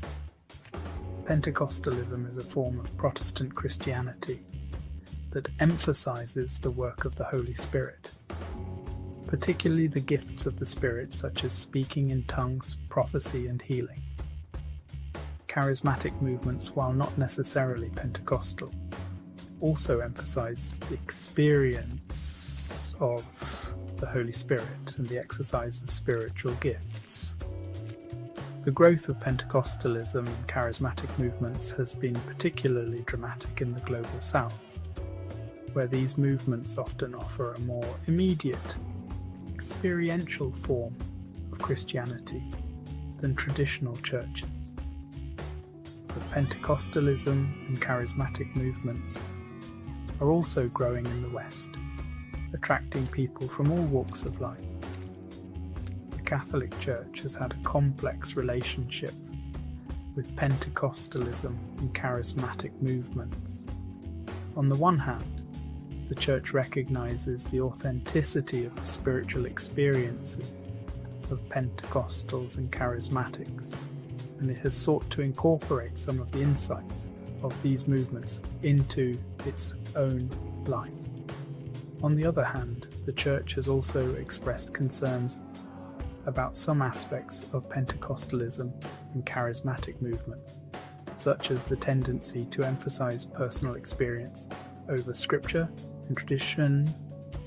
Pope Leo XIV faces the challenge of finding ways to engage with Pentecostalism and charismatic movements in a way that is both respectful and discerning, recognizing the gifts that these movements bring to the Church, while also guarding against potential excesses. Section 5. Navigating the moral labyrinth, bioethics, and the Church in the 21st century. The rapid pace of scientific and technological advancement in the 21st century has created a host of new ethical challenges. From genetic engineering to artificial intelligence, humanity is on the cusp of discoveries that have the potential to reshape what it means to be human. The Catholic Church, with its long tradition of moral reflection, has a vital role to play in helping people to navigate these complex issues. One area where the Church's teaching is particularly relevant is bioethics. Advances in medical technology have made it possible to do things that were once unthinkable, such as conceiving children in a laboratory, manipulating human genes, and prolonging life beyond what was once considered natural. These technologies raise profound questions about the beginning and end of life, the nature of human suffering, and the limits of human intervention in the natural order. The Catholic Church, with its unwavering commitment to the sanctity of human life from conception to natural death, offers a principled and compassionate framework for addressing these challenges. Another area where the Church's voice is needed is in the realm of artificial intelligence. AI has the potential to revolutionize many aspects of human life, from transportation to healthcare to education. But AI also raises concerns about job displacement, algorithmic bias, and the potential for machines to surpass human intelligence and control. The Catholic Church, with its emphasis on the dignity of the human person and the importance of the common good, can help to ensure that AI is developed and used in a way that benefits all of humanity.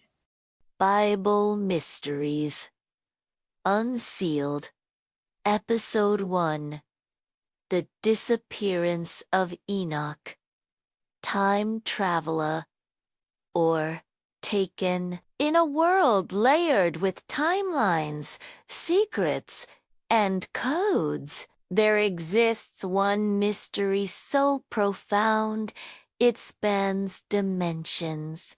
It's not just about who vanished, but why. This is the story of Enoch, the man who walked with God and was no more. Genesis 5:24 records a hauntingly simple phrase, "And Enoch walked with God, and he was not, for God took him." No funeral, even before the great flood swept across the earth, lived a man who seemed different. The world then was sliding into darkness, violence, and chaos. Just silence and mystery. Who was this man Enoch?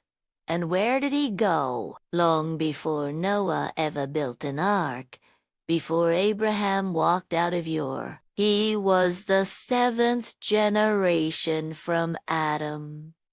That number Savannah, sign of divine perfection, was no accident. And if that weren't enough, he lived for 365 years, not visited him on holidays, where he saw the architecture of the cosmos, the stars, the winds, the heavenly storm. He was shown secrets of time, judgment, and the destiny of humanity. He became not just a prophet, but a celestial scribe, known by some Jewish mystics as Metatron, an exalted being, second only to God in the heavenly court. It speaks of angelic watchers, forbidden knowledge, cosmic judgment, and visions of the future so vivid they resemble modern sci-fi films more than ancient scripture. Not consulted him in emergencies. Enoch was not just a man who had access to God. He was a man whose heart belonged entirely to God. In a world unraveling, he chose to walk a narrow path and found a divine exit no one else had. A cosmic taking. Was Enoch's life cycle aligned with cosmic patterns far beyond his time? The world simply cannot hold them, resisting death and eventually being killed only to rise again. Many scholars believe these witnesses could be Elijah and Enoch. Why? Because they never died. And scripture says, it is appointed for man once to die. Could Enoch be waiting in the wings?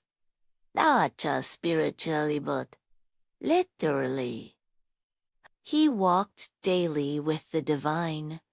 God said, "You're closer to my house than yours. Let's finish the walk up here." He pleased. He didn't just perform. In a world consumed by noise, greed, Enoch will walk back into our world one last time. And rebellion, he tuned his steps to heaven's beat.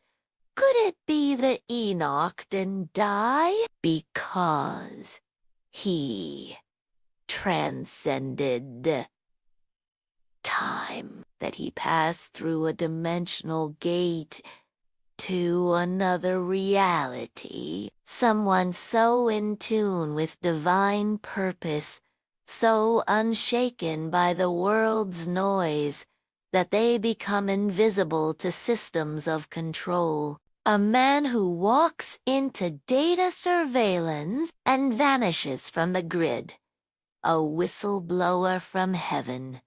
A spiritual ghost. That what the ancient writers described as God took him might in today's terms resemble a portal, a wormhole, a divine rift. In intimacy, in alignment. In the book of Enoch, the Watcher's angels who descend to Earth's rebel share forbidden wisdom and corrupt humanity. It sounds eerily like a celestial containment breach. Enoch was allegedly sent back and forth to deliver messages, serve judgment, and record heavenly transactions. Sounds less like a prophet and more like a divine intelligence operative in obedience. He was the man whose steps matched the rhythm of heaven, not 364, not 366, but exactly the number of days in our solar year. Coincidence? Perhaps. Saying, by faith Enoch was taken away so that he did not see death, and was not found, because God had taken him, or a deliberate time stamp left behind in the pages of eternity. But what truly sets Enoch apart wasn't he, his lineage or his lifespan. It was the way he lived. He walked with God, and then he was gone. The Hebrew phrase "God took him" uses the word lakachi term often associated with seizing something valuable, claiming a bride, or even initiating a transfer. The book of Hebrews 11:5 gives us another glimpse. Not found. They searched. He disappeared without a trace. Was it a spiritual promotion or something even more mysterious? Outside the standard biblical canon, there exists an ancient, highly controversial document known as the Book of Enoch. According to this text, Enoch was taken into the heavens. But here's the question that stirs the soul. Did Enoch's ascension happen in spirit or in body? Was he transformed into something divine, or simply moved beyond the veil? Enter the modern theory. Some researchers stretching between theology and speculative physics suggest the Enoch's translation might describe something extraordinary. And why 365 years? Is it a coded reference to Earth's orbital path? Ancient astronaut theorists, as those guys believe, Enoch's story echoes descriptions of alien abduction, bright lights, otherworldly knowledge, secret missions. Some theologians, however, see a very different mission one, not of mystery, but of intimacy. And yet, the mystery deepens when you consider his possible return. The book of Revelation describes two witnesses who will prophesy at the end of time calling down fire. If so, his disappearance wasn't a conclusion. Imagine, just for a moment, what a modern-day Enoch would look like. What if there are modern and examine women so aligned with God? Maybe the question isn't where Enoch went. Maybe the deeper question is, can we walk like he did? Hebrews tells us, without faith, it is impossible to please God. Enoch didn't just believe, and that may be the greatest mystery of all. Perhaps God didn't take Enoch to hide him. Perhaps he took him because they had walked so far together. And maybe, just maybe, you've just unlocked the mystery of Enoch. Next time on Bible Mysteries Unsealed, the Nephilim Conspiracy, Giants Among Us. Stay curious, stay faithful, and walk with wonder. From the vast expanse of space, our planet, Earth, appears as a vibrant sphere teeming with life. As we draw closer, we begin to discern the intricate tapestry of nations, each with its unique story of economic prosperity. From bustling cities to fertile valleys, the pursuit of progress knows no bounds. In this series, we embark on a captivating journey to explore the top 10 wealthiest nations, delving into the factors that have propelled them to the forefront of the global stage. We will uncover the delicate interplay between economic prowess and cultural heritage, revealing the secrets to their enduring success. Our journey begins in the United States, a nation synonymous with ambition and innovation. Home to Silicon Valley, the epicenter of technological advancement, the US boasts a vibrant tech industry that has revolutionized the way we live and interact with the world. From software giants to aerospace pioneers, American ingenuity knows no bounds. Beyond its technological prowess, the US captivates with its entertainment industry, a global powerhouse that has produced countless iconic films, television shows, and musical artists. Hollywood, a name synonymous with glamour and dreams, continues to enchant audiences worldwide. The US stands as a melting pot of cultures, a nation forged by waves of immigration from every corner of the globe. This rich tapestry of cultures is reflected in its vibrant art scene, diverse culinary landscape, and the warmth of its people. Landmarks like the Statue of Liberty, a beacon of hope for generations of immigrants, serve as potent symbols of the American spirit. From the towering skyscrapers of New York City to the sun-kissed beaches of California, the US offers a diverse and captivating landscape. As we delve deeper into the fabric of American society, we uncover a nation driven by a relentless pursuit of progress, a determination to push the boundaries of what is possible. It is this spirit of innovation, coupled with its vast natural resources and entrepreneurial zeal, that has propelled the US to the forefront of the global economy. Our journey takes us now to the east, to the awe-inspiring nation of China. With a history spanning millennia, China is experiencing an economic transformation unparalleled in human history. Once a land of ancient traditions, China has embraced modernity with fervor, emerging as a global economic powerhouse. At the heart of China's economic miracle lies its manufacturing prowess. From sprawling factories producing consumer goods to cutting-edge research facilities developing next-generation technologies, China has become the world's factory floor. Central to China's economic rise is its unwavering commitment to technological advancement. Chinese tech giants are at the forefront of innovation in artificial intelligence, telecommunications, and renewable energy, challenging the dominance of their Western counterparts. Yet, amidst this rapid modernization, China remains deeply connected to its rich cultural heritage. The Great Wall, a testament to the ingenuity and perseverance of the Chinese people, snakes its way across the country's vast expanse, a reminder of China's enduring legacy. From the bustling streets of Beijing to the futuristic skyline of Shanghai, China pulsates with a frenetic energy, a palpable sense of a nation on the move. As China continues its upward trajectory, it is poised to reshape the global order, ushering in a new era of economic might and cultural influence. Our exploration of prosperity takes us now to the island nation of Japan, a land where ancient traditions and cutting-edge technology coexist in perfect harmony. Known for its precision engineering, Japan has earned a reputation for producing some of the world's most reliable and innovative products. From bullet trains that glide effortlessly across the country to robotics that are transforming industries, Japan's technological prowess is evident in every facet of its society. Japanese companies are at the forefront of advancements in automotive engineering, consumer electronics, and robotics, shaping the future of these industries. Despite its technological advancements, Japan remains deeply rooted in its cultural heritage.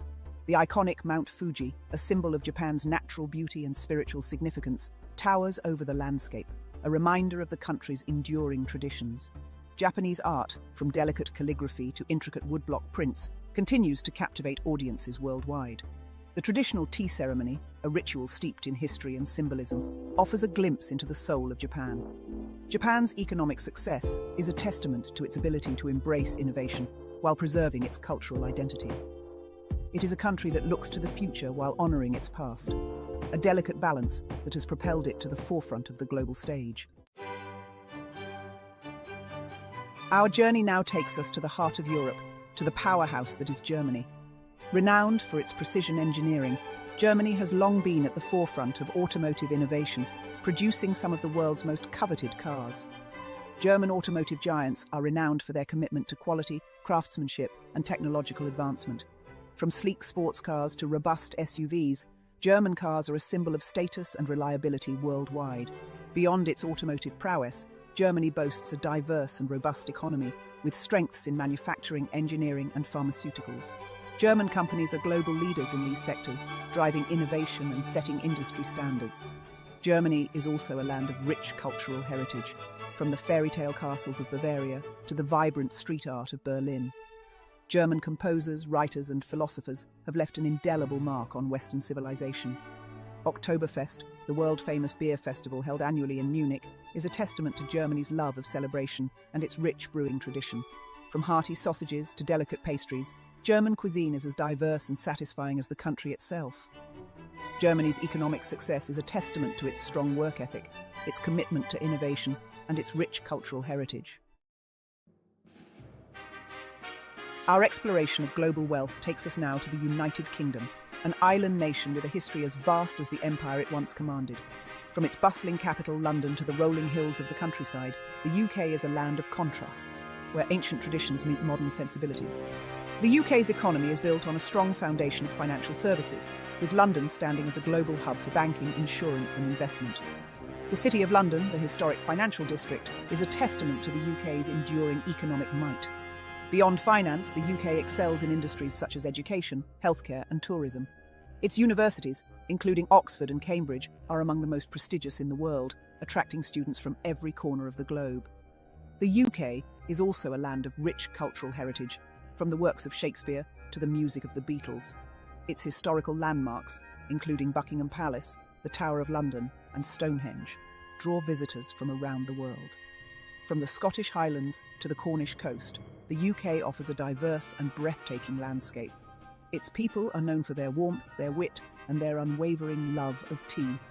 the UK's enduring prosperity is a testament to its resilience, its adaptability, and its ability to reinvent itself while staying true to its core values. It is a nation that continues to punch above its weight on the world stage, a beacon of culture, innovation, and influence. Our journey takes us now to the vibrant subcontinent of India, a land of dazzling diversity and burgeoning economic might. From the snow-capped Himalayas to the tropical beaches of Goa, India is a feast for the senses, a kaleidoscope of colours, cultures, and traditions. India's economy is a fascinating blend of ancient traditions and modern aspirations. While agriculture remains a vital sector, employing a significant portion of the population, India has emerged as a global powerhouse in information technology and software development.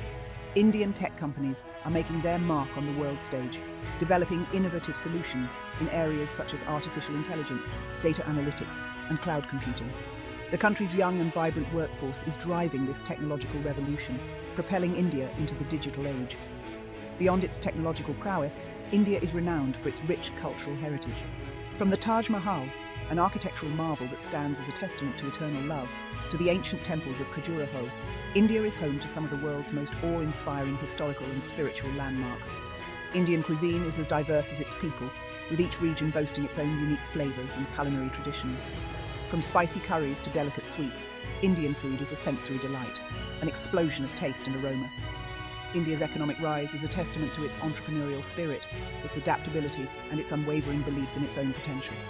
As India continues to harness its vast human and economic resources, it is poised to become a major player on the global stage, a shining example of what can be achieved through determination and innovation.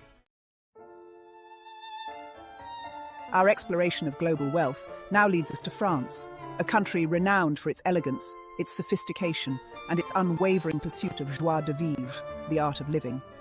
From the romantic streets of Paris to the sun-drenched beaches of the French Riviera, France exudes an air of effortless charm and sophistication. France is synonymous with luxury goods, from haute couture fashion houses to world-renowned wineries. French brands are coveted worldwide for their quality, craftsmanship, and timeless appeal.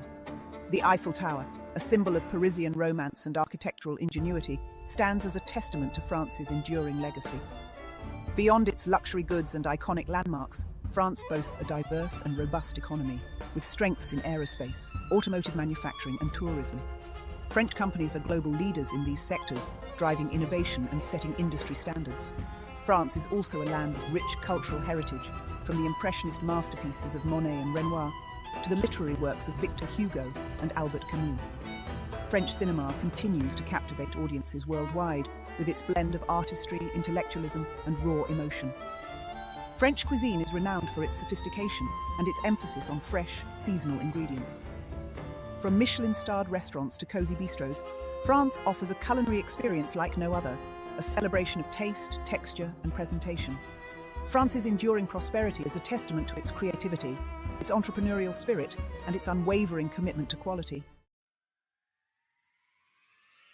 Our journey now takes us to the heart of South America, to the vibrant and pulsating nation of Brazil. From the lush Amazon rainforest to the iconic beaches of Rio de Janeiro, Brazil is a land of breathtaking natural beauty and infectious energy. Brazil is a country of contrasts, where bustling megacities coexist with remote indigenous communities, and where ancient traditions blend seamlessly with modern influences. This rich tapestry of cultures is reflected in Brazil's music, its dance, and its vibrant street life. Brazil's economy is as diverse as its landscape, with strengths in agriculture, mining, and manufacturing. The country is a major exporter of coffee, soybeans, and iron ore, and its automotive and aerospace industries are gaining global recognition. Brazil is also a rising star in the technology sector, with a growing number of startups and tech hubs emerging in cities like Sao Paulo and Rio de Janeiro. Brazilian entrepreneurs are developing innovative solutions in areas such as fintech, e-commerce, and education technology. But it is perhaps Brazil's vibrant culture that truly sets it apart. From the samba rhythms of carnival to the electrifying energy of a football match, Brazilians know how to celebrate life to the fullest. The country's music, its dance, and its art are a reflection of its people's warmth, their passion, and their zest for life. Brazil's economic rise is a testament to its abundant natural resources, its entrepreneurial spirit, and the sheer determination of its people. As Brazil continues to harness its vast potential, it is poised to become a major player on the global stage, a shining example of what can be achieved through hard work, innovation, and a whole lot of heart. Our exploration of global affluence now leads us to Italy, a country synonymous with beauty, style, and a passion for la dolce vita, the sweet life. From the ancient ruins of Rome to the romantic canals of Venice, Italy is a feast for the senses, a land where history, art, and culture collide in a symphony of splendor. Italy is renowned for its fashion houses, its culinary delights, and its breathtaking landscapes. From the rolling hills of Tuscany to the dramatic Amalfi Coast, Italy offers a sensory experience like no other, a tapestry of vibrant colors, intoxicating aromas, and exquisite flavors. Italian fashion houses are coveted worldwide for their impeccable craftsmanship, their luxurious fabrics, and their timeless designs. From Gucci to Prada, Italian brands represent the epitome of style and sophistication. Italian cuisine is a celebration of fresh, seasonal ingredients, transformed into culinary masterpieces that tantalize the taste buds and nourish the soul. From simple pasta dishes to elaborate seafood creations, Italian food is a testament to the country's passion for good food and good living. Beyond its fashion and its food, Italy is a land of rich history and culture. From the Colosseum, a symbol of the Roman Empire's might, to the Leaning Tower of Pisa, an architectural marvel that defies gravity, Italy is home to some of the world's most iconic landmarks. Italy's enduring prosperity is a testament to its creativity, its craftsmanship, and its unwavering appreciation for beauty in all its forms. Our journey culminates in Canada, a vast and breathtaking country renowned for its natural wonders, its multiculturalism, and its commitment to sustainability. From the soaring Rocky Mountains to the rugged coastlines of Nova Scotia, Canada is a land of awe-inspiring beauty and boundless opportunity. Canada is a global leader in natural resource management, with vast reserves of timber, minerals, and energy resources. The country's economy is also driven by strong manufacturing, technology, and financial services sectors. Canadian cities such as Toronto, Vancouver, and Montreal are vibrant cultural hubs, home to diverse populations and thriving arts and culinary scenes. Canada's multiculturalism is one of its greatest strengths, fostering a welcoming and inclusive society. Canadians are known for their friendliness, their love of the outdoors, and their strong sense of community. From ice hockey to skiing to hiking, Canadians embrace the country's vast wilderness and its 4 distinct seasons. Canada's commitment to environmental sustainability is evident in its policies and its way of life. The country is a leader in renewable energy, and its citizens are committed to protecting its pristine wilderness for generations to come. Canada's prosperity is a testament to its natural resources, its diverse and talented workforce, and its commitment to social and environmental responsibility. It is a country that values both economic growth and quality of life, a model of sustainable prosperity for the 21st century. As we conclude our journey across the globe, we are reminded that economic prosperity is but one facet of a nation's story. From the technological marvels of the United States to the cultural richness of Italy, each nation possesses unique strengths and contributions that enrich the tapestry of our world. The pursuit of economic growth, when coupled with a respect for cultural heritage and a commitment to sustainability, has the power to create a brighter future for all. As we zoom out from this intricate web of nations, let us remember that our destinies are intertwined, and that by working together, we can build a world where prosperity and well-being are shared by all.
Cain.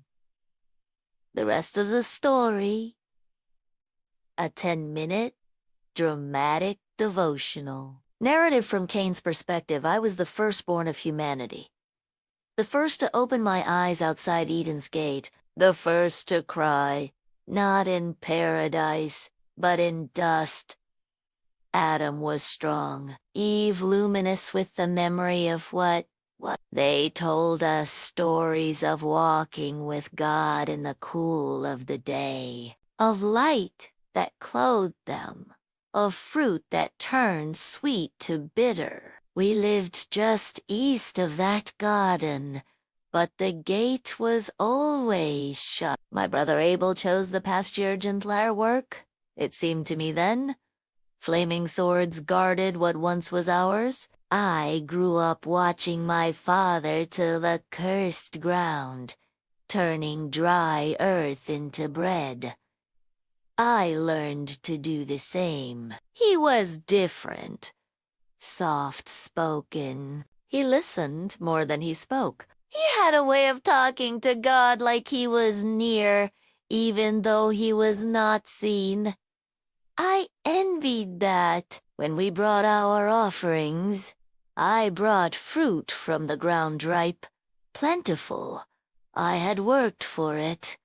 But Abel, he brought lambs, the firstborn, with blood. My fists clenched and smoke. And for reasons I couldn't understand, God accepted his offering, but not mine. It didn't seem fair. I worked harder, longer, but he said nothing. If you do what is right, will you not be accepted? But if not, sin is crouching at your door. Its desire is for you, but you must master it. I left the altar cold and angry. Abel tried to talk with me, but even his concerns sounded like pride. My jaw tightened, and then God spoke. Why are you angry, Cain? Why is your face downcast? But I didn't. I fed it instead. That morning, I called Abel into the field. He followed. He always followed. I don't remember drawing the stone. I don't remember how many blows. Only the silence that followed the way his blood soaked into the ground like spilled wine. His eyes stayed open. Still. Then, God came, not with wrath, not with fire, with a question. Where is your brother? I lied, dead. Am I my brother's keeper? A fugitive? The first man, exiled by his own sin. But the ground had already answered. Your brother's blood cries out to me from the earth. Those words have never left me. He did not strike me down. He could have. He should have. But instead, he marked me. A sign that I would live. A protection against revenge.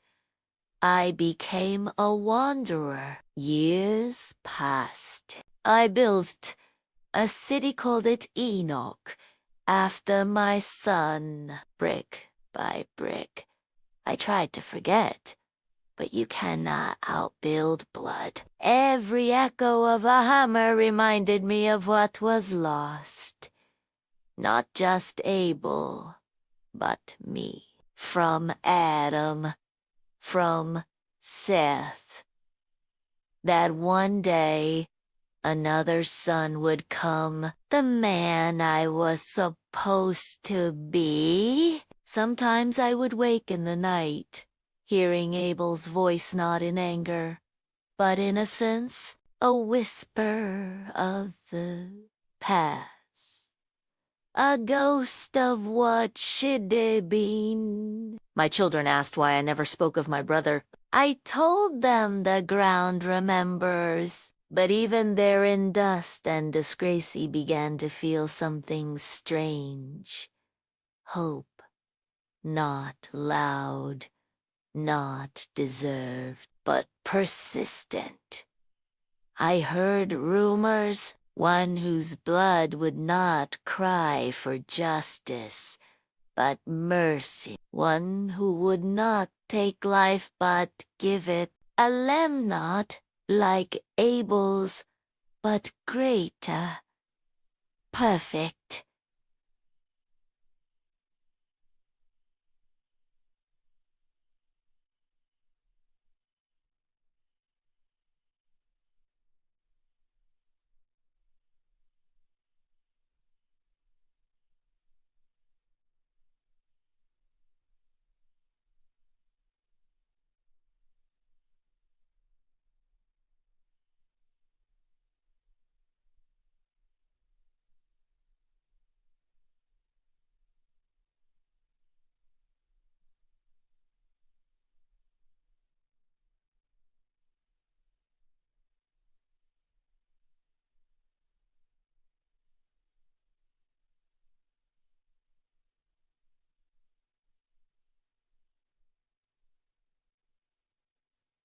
Will his blood reach even me? If you remember me only for the field, remember this too.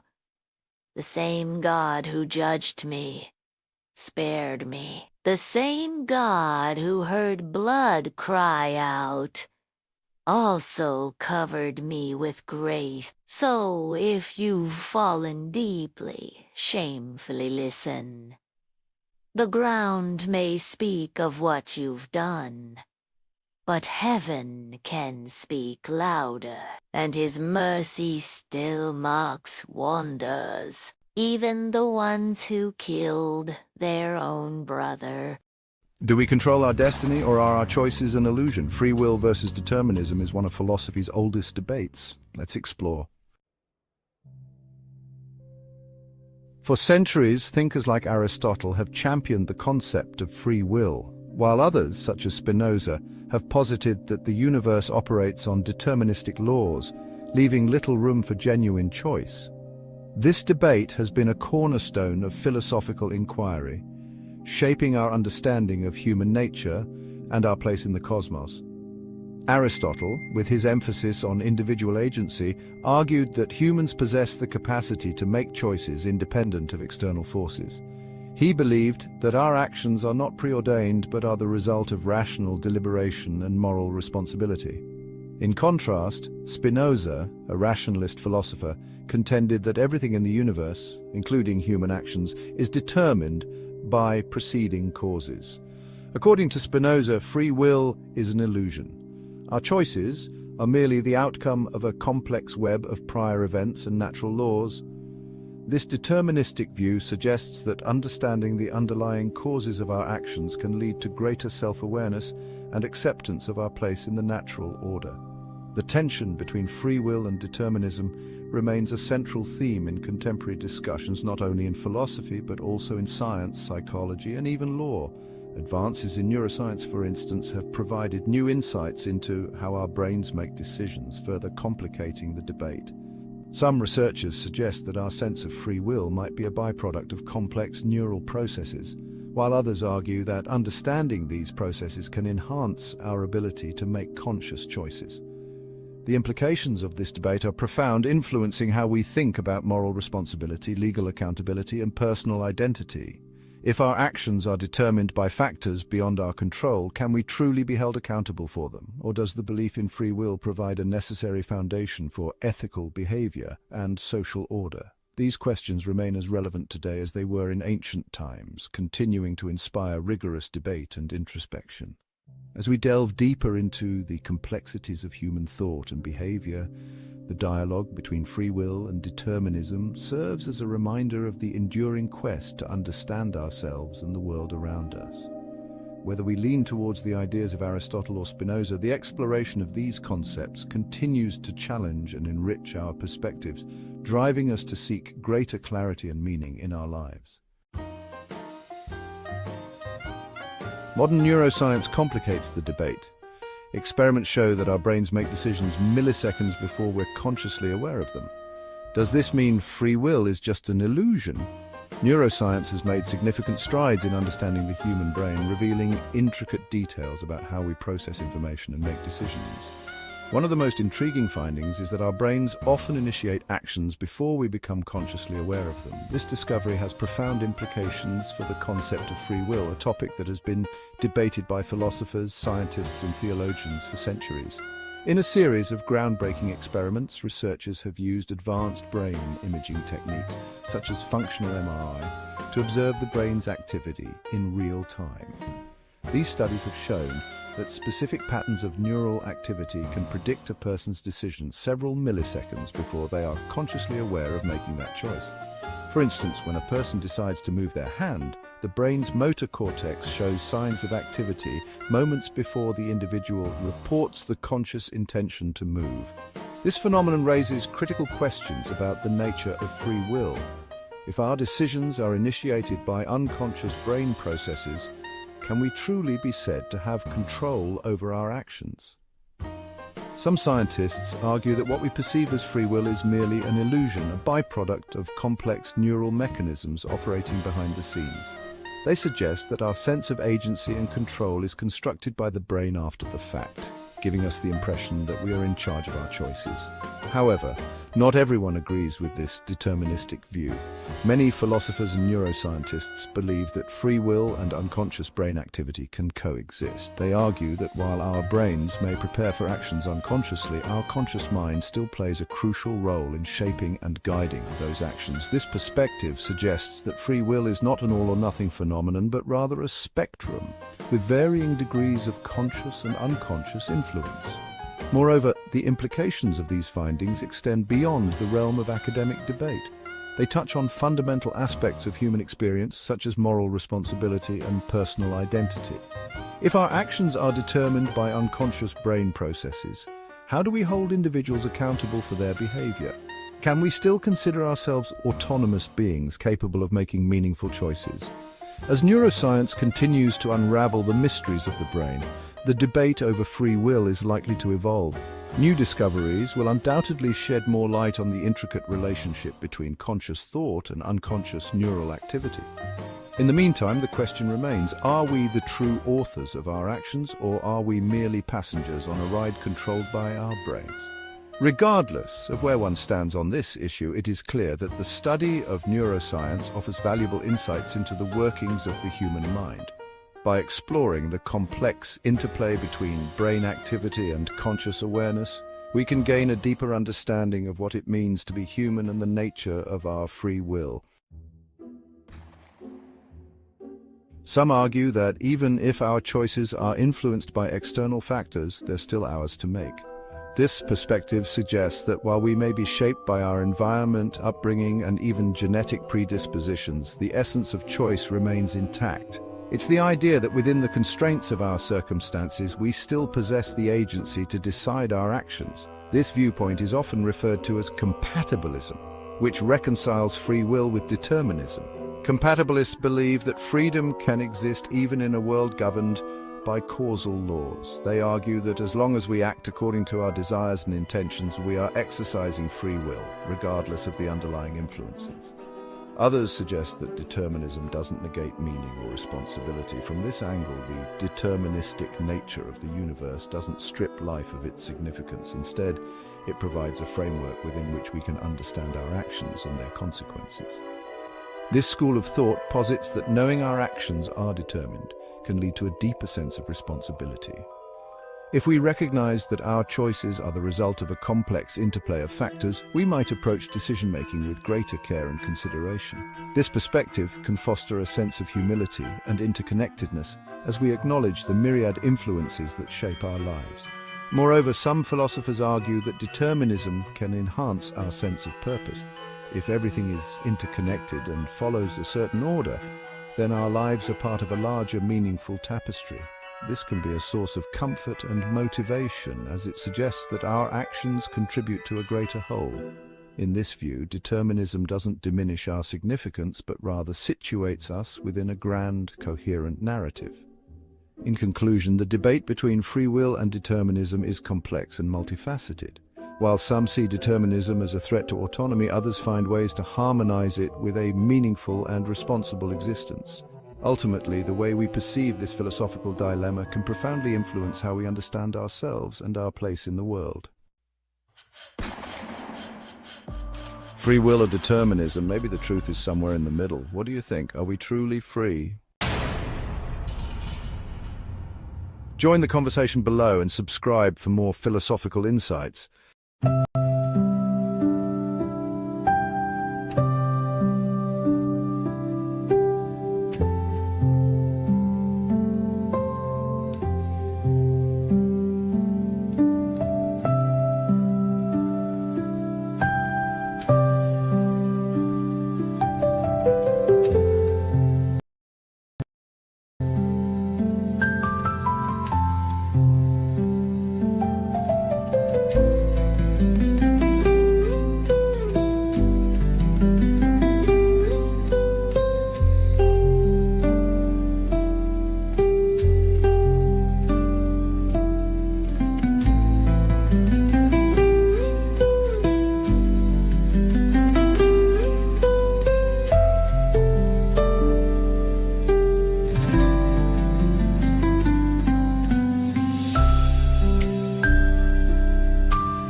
Under the stars, where the silence hums, midnight rainfall gently drums. A world of whispers, soft and true.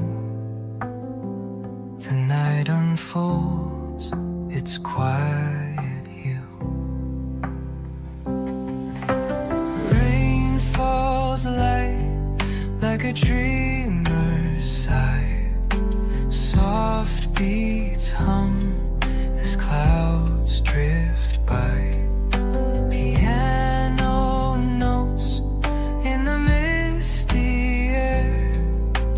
Peaceful whispers everywhere.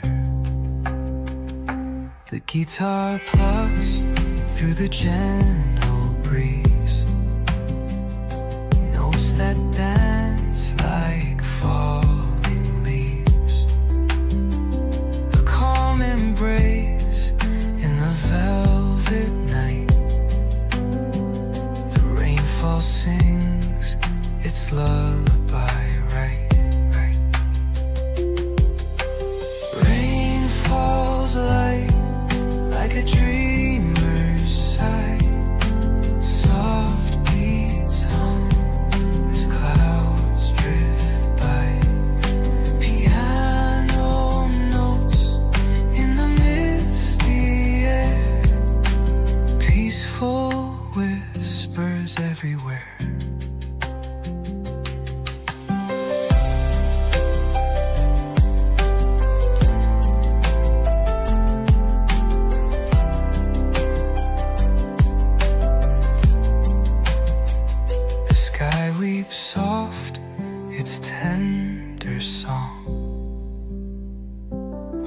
rhythm where our hearts belong. Each drop a kiss on the window pane, binding the soul with the midnight rain. Rain falls light like a dreamer's sigh. Soft beats hum as clouds drift by. Piano notes in the misty air. Peaceful whispers everywhere.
hum softly a cradle song.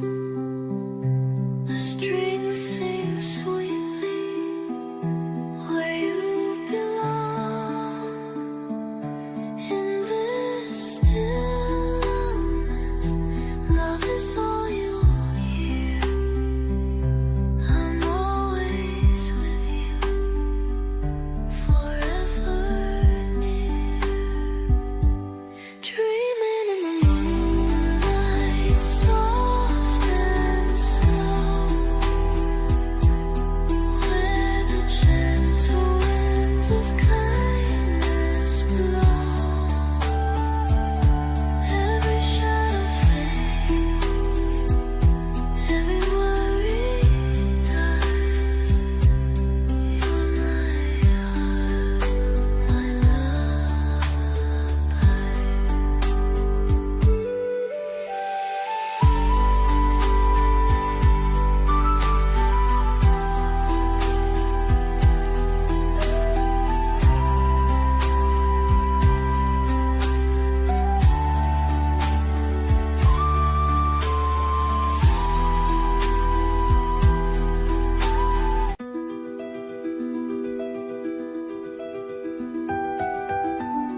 till the day in the sky where dreams reside, safe in stars, no need to hide, safe in the stars where whispers glow, a gentle place the heart will know. Let the moonlight guide your dreams, safe in the stars with silver beams. Feel the calm the world instills, soft as whispers, gentle thrill, cradled by the velvet skies, safe in stars where love applies, safe in the stars where whispers glow, a gentle place the heart will know. Let the moonlight guide your dreams, safe in the stars with silver beams.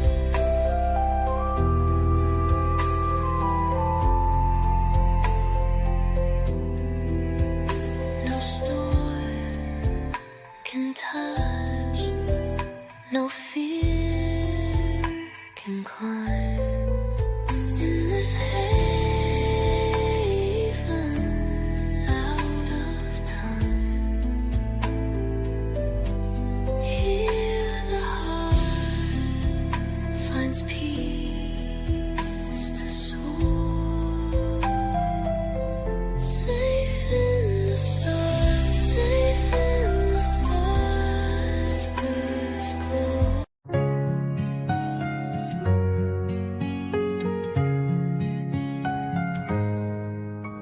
Night falls quiet, soft like a sigh. Stars blink whispers in the sky. Hold me close, no need to roam. Safe within your arms, my home. Gentle breeze through window drifts, moonlight paints the world in gifts. Shadows dance in tender play. Dreams will guide us far away. Rock me gently through the night, carry me to morning light. Let your voice be my refrain, ease my heart from every pain.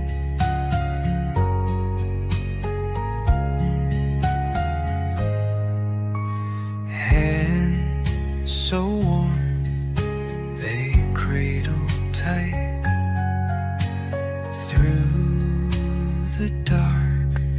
You bring the light. Each soft hum, a lullaby. Waves of peace they lull and fly. Close my eyes, the world fades slow. Drift to places we don't know.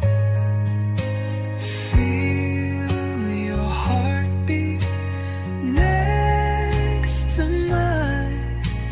Time dissolves in love's design. Rock me gently through the night. Carry me to morning light. Let your voice be my refrain. Ease my heart from every pain.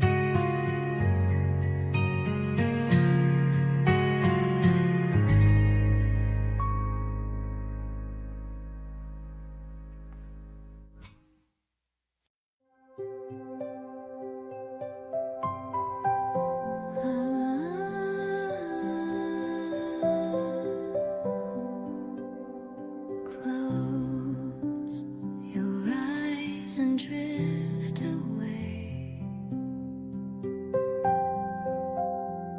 Night will guard you till the day. In the sky where dreams reside,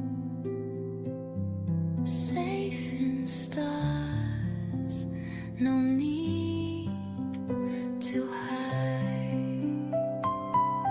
Safe in the stars where whispers glow.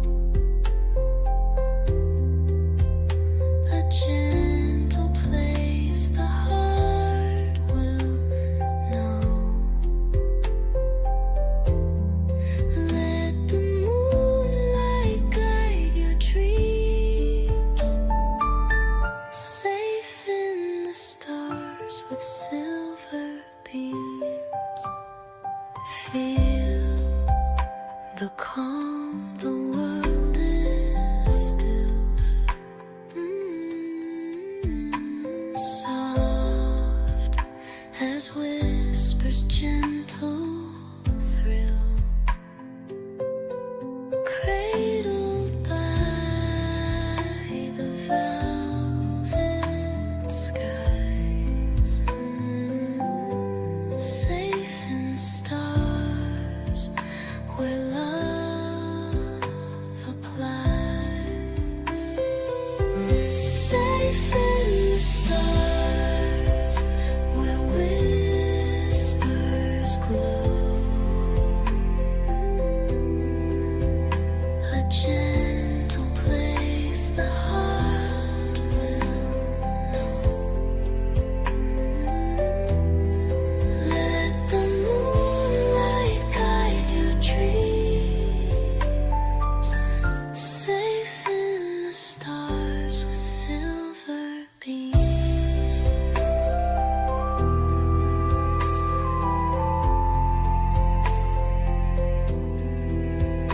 No storm can touch, no fear can climb.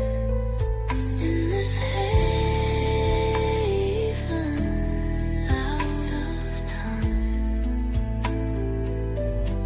here the heart finds peace to soar. Safe in the stars, safe in the stars, whispers glow.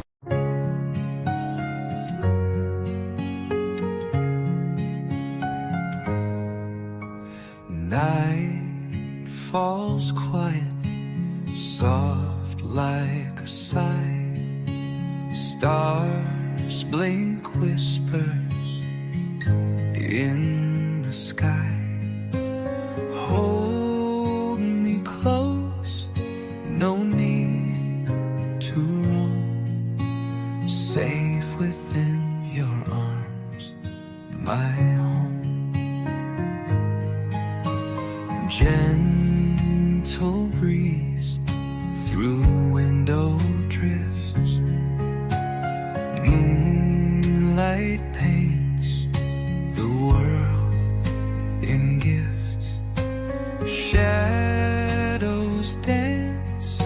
in tender play. Dreams will guide us far away. Rock me gently through the night. Carry me to morning light. Let your voice be my refrain. Ease my heart from every pain.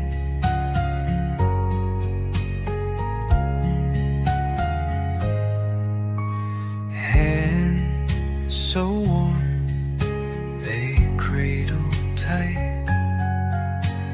Through the dark, you bring the light.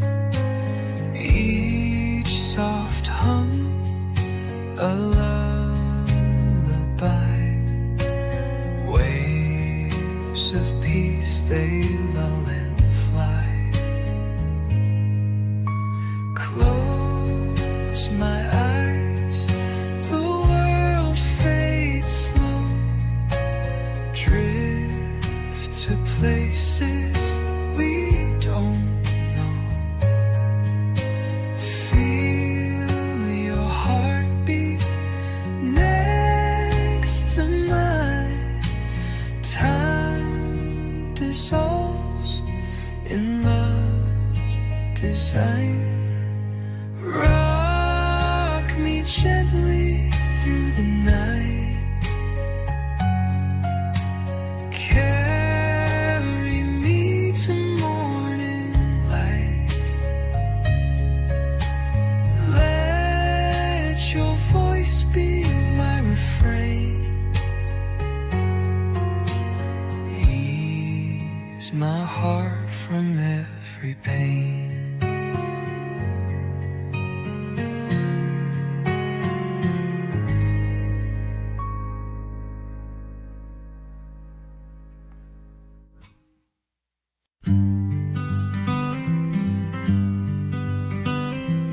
Night falls quiet, soft like a sigh. Stars blink, whispers in the sky. Hold me close, no need to roam. Safe within your arms, my home. Gentle breeze through window drift. Moonlight paints the world in gifts. Shadows dance in tender play. Dreams will guide us far away. Rock me gently through the night. Carry me to morning light. Let your voice be my refrain.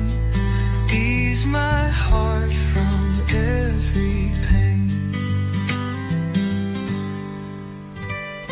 Hands so warm, they cradle tight.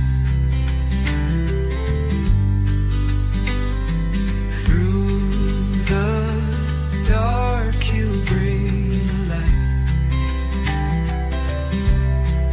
Each soft hum, a lullaby. Waves of peace, they lull and fly. Close my eyes, the world fades slow. Drift to places we don't know. Feel your heartbeat next to mine. Time dissolves in love's design. Rock me gently through the night. Carry me to morning light.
The night is deep, the world so far. I drift away on a shooting star. A velvet sky, a gentle glow. Through endless space I softly go. The moon it winks with a silver hue, a cosmic dance in shades of blue. The Milky Way, a sparkling stream, carries me gently into my dream. Floating among the stars tonight, lost in the vast eternal light. No bounds, no chains, no earthly ties, just me and the universe in disguise. Whispers of planets hum low and sweet, a melody where dreams and stardust meet. Gravity fades, I'm light as air, a tranquil voyage beyond compare. The comets blaze their fiery trails, telling secrets in cosmic tales. Nebulas bloom in colors so rare, an endless beauty beyond compare. Floating among the stars tonight, lost in the vast eternal light. No bounds, no chains, no earthly ties.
Breaking, white smoke rises, a new pope has been elected. Vatican City, 1700 CET. The wait is over. White smoke has emerged from the chimney of the Sistine Chapel, sending a wave of euphoria through St. Peter's Square and across the Catholic world. Thousands burst into cheers as centuries-old tradition unfolded before their eyes. A new pope has been chosen, just 2 days into the papal conclave, following what is now confirmed to be the fourth ballot. Habemus Papam, we have a pope. Though his identity remains under wraps for now, bells are already ringing across Rome. The 276th pontiff is expected to appear on the central balcony of St. Peter's Basilica within the hour. Conclave by the numbers. 133 cardinal electors under age 80 participated. 89 votes were needed to secure the papacy. 15,000 plus faithful gathered in St. Peter's Square today, representing 1.4 billion Catholics worldwide. As the world watches and the crowd swells, the ancient rites continue inside the Vatican's marble halls. The chosen cardinal has accepted the office. He has selected a papal name. Soon, he will don the white cassock and step forward to greet a world in waiting. Stay tuned as we await the iconic announcement. Annuncio vobis gaudium magnum. Habemus Papam. I announce to you a great joy. We have a pope.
Bridge builder in faith.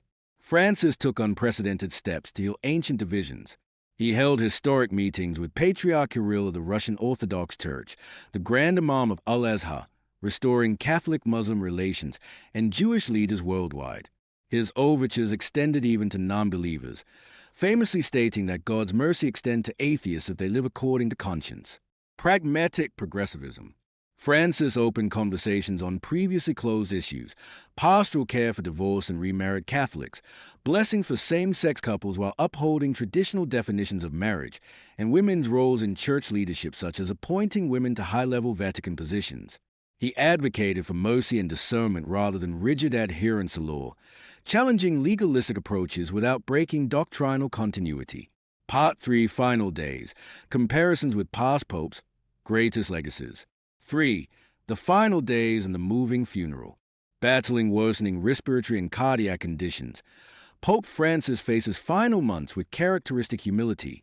Despite deteriorating health, he maintained public engagements whenever possible, embodying a pastor who walks with his people to the end. His death on Easter Monday, so closely tied to the Church's greatest message of resurrection and hope, was seen by many as a providential sign. It brought an outpouring of global mourning rarely seen in modern times. Lying in state in St. Peter's Basilica, Francis's simple wooden coffin, per his request, attracted tens of thousands of pilgrims. The Vatican observed tight security, yet the atmosphere was marked by palpable reverence rather than fear. The funeral on the 26th of April, 2025 was simple yet profound. The Mass began with Cardinal Giovanni Battista Re's homily, describing Francis as a man who touched the minds and hearts of people attentive to the signs of times.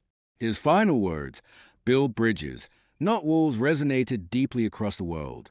After the Mass, his body was carried through St. Peter's Square amidst tears, songs, and prayers. The final procession to Santa Maria Maggiore, his beloved church, was especially moving. His coffin ushered in by migrants and prisoners, the very people he had championed. In keeping with his wishes, the burial was private, beneath the basilica's floor, marked only by the simple inscription, Franciscus. 4. Comparisons with past popes. Pope John Paul II. John Paul II's charismatic global leadership helped topple communism and energize millions. His funeral attracted over 3 million mourners. Yet critics noted that under his watch, many systemic issues, for example, financial scandals, clerical abuse, festered. Francis, in contrast, took a quieter but more surgical approach to internal reform, focusing not only on public gestures but systemic change. Pope Benedict XVI. Benedict XVI was a brilliant theologian but lacked Francis's pastoral touch. His papacy leaned heavily on doctrinal clarity but struggled with communication and warmth. Francis combined orthodoxy with accessibility, speaking in metaphors and stories rather than theological treatises. Earlier popes. In the pre-20th century, papal power was often more political than pastoral. Popes like Pius IX and Pius XII navigated wars and political alliances. Francis marked a return to a radically gospel-centered vision, humility, service, and mercy over power. In death, Francis redefined how a pope could be mourned, not through state pomp, but by the ordinary faithful whose lives he had touched. Greatest legacies of Pope Francis. 1. Reorienting the mission. Francis made the Church's purpose unmistakably clear. It must go outward. The Church is a field hospital after battle, he said. Pastoral accompaniment, walking with sinners, the wounded, the doubters, became the new measure of Catholic faithfulness, not rigid adherence to rubrics. 2. Climate action. Through Laudato Si, Francis integrated environmental care with Catholic morality. He established the Vatican's first carbon neutrality goals, pushed dioceses worldwide to divest from fossil fuels, and inspired the creation of the Laudato Si Action Platform, a global Catholic sustainability initiative. 3. Humanizing the papacy. Francis shattered the aloof, imperial image of the papacy. His actions, like quietly slipping out of the Vatican to minister to the homeless, stunned the world and set a standard of leadership rooted in humility, presence, and love. 4. Seeds of reform. His promotion of synodality, walking together, was revolutionary. No longer would major church decisions be handed down from on high. Instead, lay people, including women and youth, were invited to deliberate and discern alongside bishops. The potential for a more participatory, less clericalist church was perhaps his boldest legacy. 5. Courageous stances. Francis's critique of modern capitalism, environmental degradation, and exclusionary nationalism was unwavering. Even in the face of fierce resistance from powerful forces both within and outside the church, he stood firm, modeling what moral leadership in divided age could look like. 6. A global church. Francis truly globalized Catholicism's leadership. His consistent appointments from the global south reshaped the future landscape of the College of Cardinals. His vision ensures that future popes are more likely to reflect the world's cultural and social diversity rather than only European traditions. Part 4. Strategic future of the Catholic Church without Francis plus conclusion. 6. The strategic future of the Catholic Church without Francis. The death of Pope Francis leaves the Catholic Church at a critical crossroads. While his pontificate created undeniable momentum toward openness, compassion, and reform, the future path remains uncertain and contested. Immediate challenges. The Church is deeply polarized. Conservative factions view some of Francis's initiatives as doctrinally risky, while progressive groups feel frustrated by the slow pace of structural reform. The next pope will inherit a delicate balance between preserving unity and advancing the spirit of renewal that Francis unleashed. Synodality and inclusivity. Francis's emphasis on synodality, a listening church where laity, clergy, and hierarchy discern together, is arguably his most ambitious long-term legacy. The October 2023 TO24 synods on synodality laid a foundation for greater lay participation and decentralized decision-making. If future leaders deepen this process, it could permanently change the hierarchical, clerical culture of the Church. Rise of the Global South. Francis decisively moved the Church's center of gravity toward the Global South. Today, the majority of the world's Catholics live in Africa, Asia, and Latin America. The next generations of church leadership will likely reflect these realities more fully, bringing fresh theological insights, liturgical styles, and social priorities. An African or Asian pope could continue Francis's vision of a multicultural, missionary church or steer it in surprising new directions shaped by local contexts. Tensions ahead. Key issues that remain unresolved include the role of women in church leadership and the possibility of women deacons, full pastoral inclusion of LGBTQ+ Catholics, re-examination of clerical celibacy rules, particularly in missionary territories, continued response to clerical sexual abuse, with stricter transparency measures. A future papacy could either consolidate Francis's gains or attempt to roll back certain reforms, reigniting tensions among the global faithful. Diplomacy and moral voice. Francis revitalized the Vatican's role as a global moral voice, from brokering peace initiatives to shaping climate dialogues. Future popes will need to navigate a world marked by growing authoritarianism, ecological crises, and technological upheavals, continuing the delicate balancing act between prophetic witness and political engagement.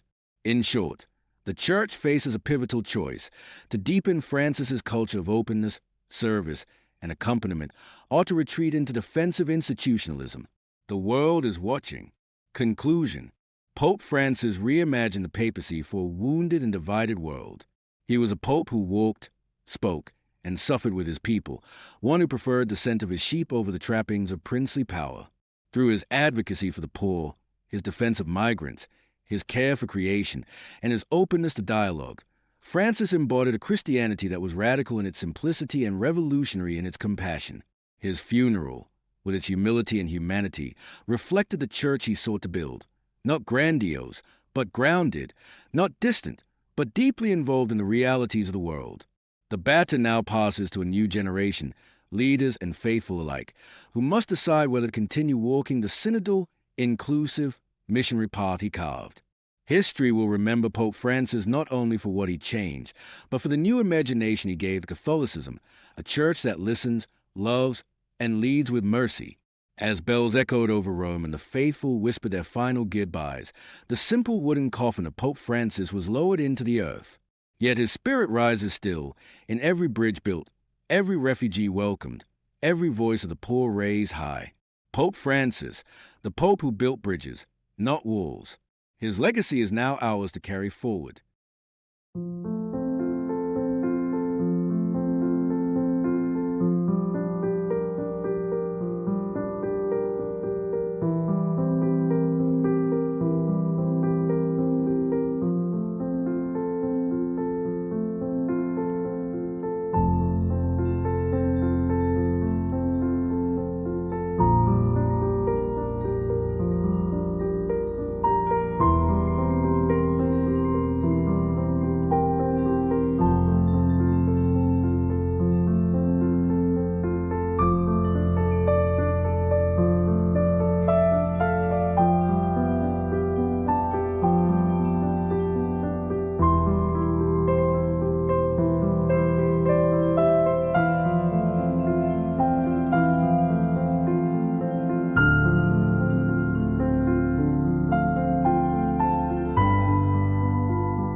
지대는 내게 너랑 걸랑걸레 이리 마시더에선 게든 너랑 걸랑걸레 이제 그게랑 제게 너랑 걸랑걸레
상작한가르가 사른 나라냐우자 그릉그릉 지치간 그끝나마들라 일리 야리가 돌가 밀리야 우르스난 나홀라야 빌리 야리가 돌가 밀리야 우르스난 나홀라야 상작한가르가 사른 나라냐우자 그릉그릉 지치간 그끝나마들라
뭐라는 걸 저런 걸런 걸래 에외지들은 내게 너런 걸런 걸래 이리 마시더에선 게전 너런 걸런 걸래 이제 그게 남자게 너런 걸런 걸래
상작한가르가 사른 나라냐우자 그릉그릉 지치간 그끝나마들라 일리 야리가 돌가 밀리야 우르스난 나홀라야 빌리 야리가 돌가 밀리야 우르스난 나홀라야 상작한가르가 사른 나라냐우자 그릉그릉 지치간 그끝나마들라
And every heartbeat feel the roar. With bat and ball, we're legends born.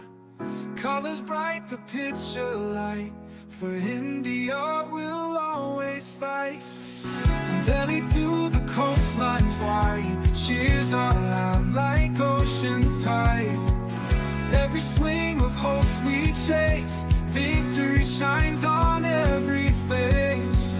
Shala India rising high, underneath the painted sky. With every chant the spirits soar, creating hearts forevermore. Spinning dreams like stars at night, swinging beams pure dynamite.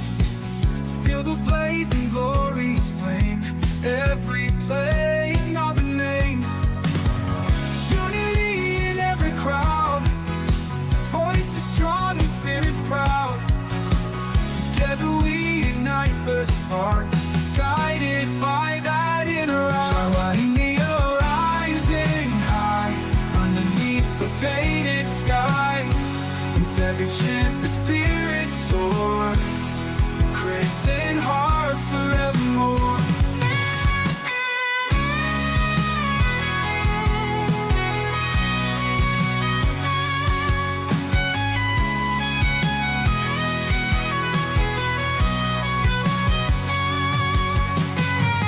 Unity in every crowd, voices strong and spirits proud.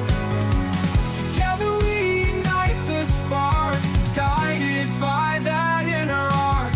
Shala India rising high, underneath the painted sky. With every chant the spirits soar, creating hearts forevermore.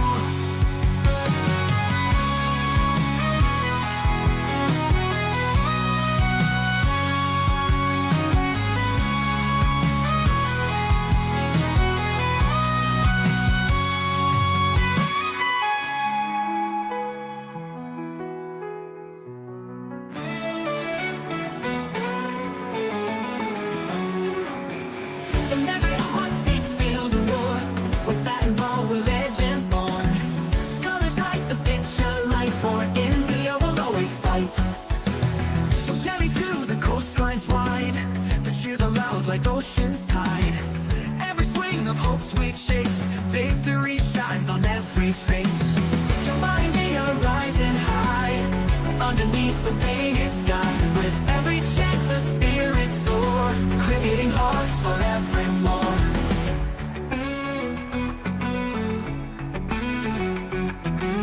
Spinning dreams like stars at night, swinging beams through dynamite. Feel the blazing glory's flame, every play another name. Unity in every crowd, voices strong and spirits proud. Together we ignite the spark, guided by that inner arch of our India rising high, underneath the painted sky. With every chant the spirits soar, creating hearts forevermore.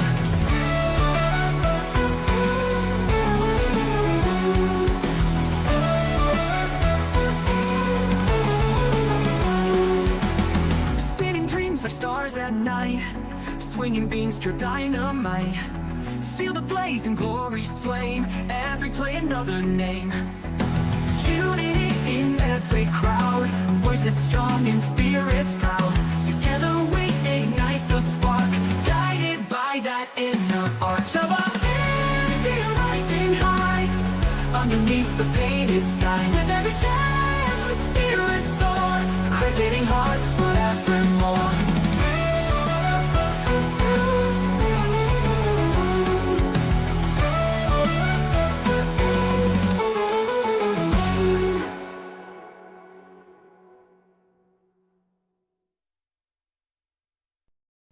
Character name: Baxter Talesworth species. Border Terrier age 7 in dog years. But speaks and thinks like a 45-year-old detective philosopher personality, witty, impulsive, fiercely loyal, with a nose for trouble, but a heart that always tries to do the right thing. Special trait: can read, remembers everything. and often quotes great thinkers like Confucius, Shakespeare, and Scooby-Doo. Lives in a slightly crooked but charming cottage behind the bakery in Willowbrook, a town where animals and humans coexist peacefully mostly. Flaw has a knack for overcomplicating things and occasionally bending the truth to suit his own version of justice. Episode 12. The Goat Who Wanted Wings. Willowbrook was full of stories. Stories of things that made sense, like harvest dances and squirrel tax collectors. Stories that didn't like talking mushrooms and ambitious goats. Alonzo was one of the latter. He was a goat with stars in his eyes and bruises on his knees. His obsession, flight. To most it was nonsense. Goats don't fly. They climb, stumble, and occasionally cause local mayhem. But Baxter Talesworth wasn't most. He'd been watching Alonzo's attempts from his usual post behind the bakery, his tail still, his mind calculating.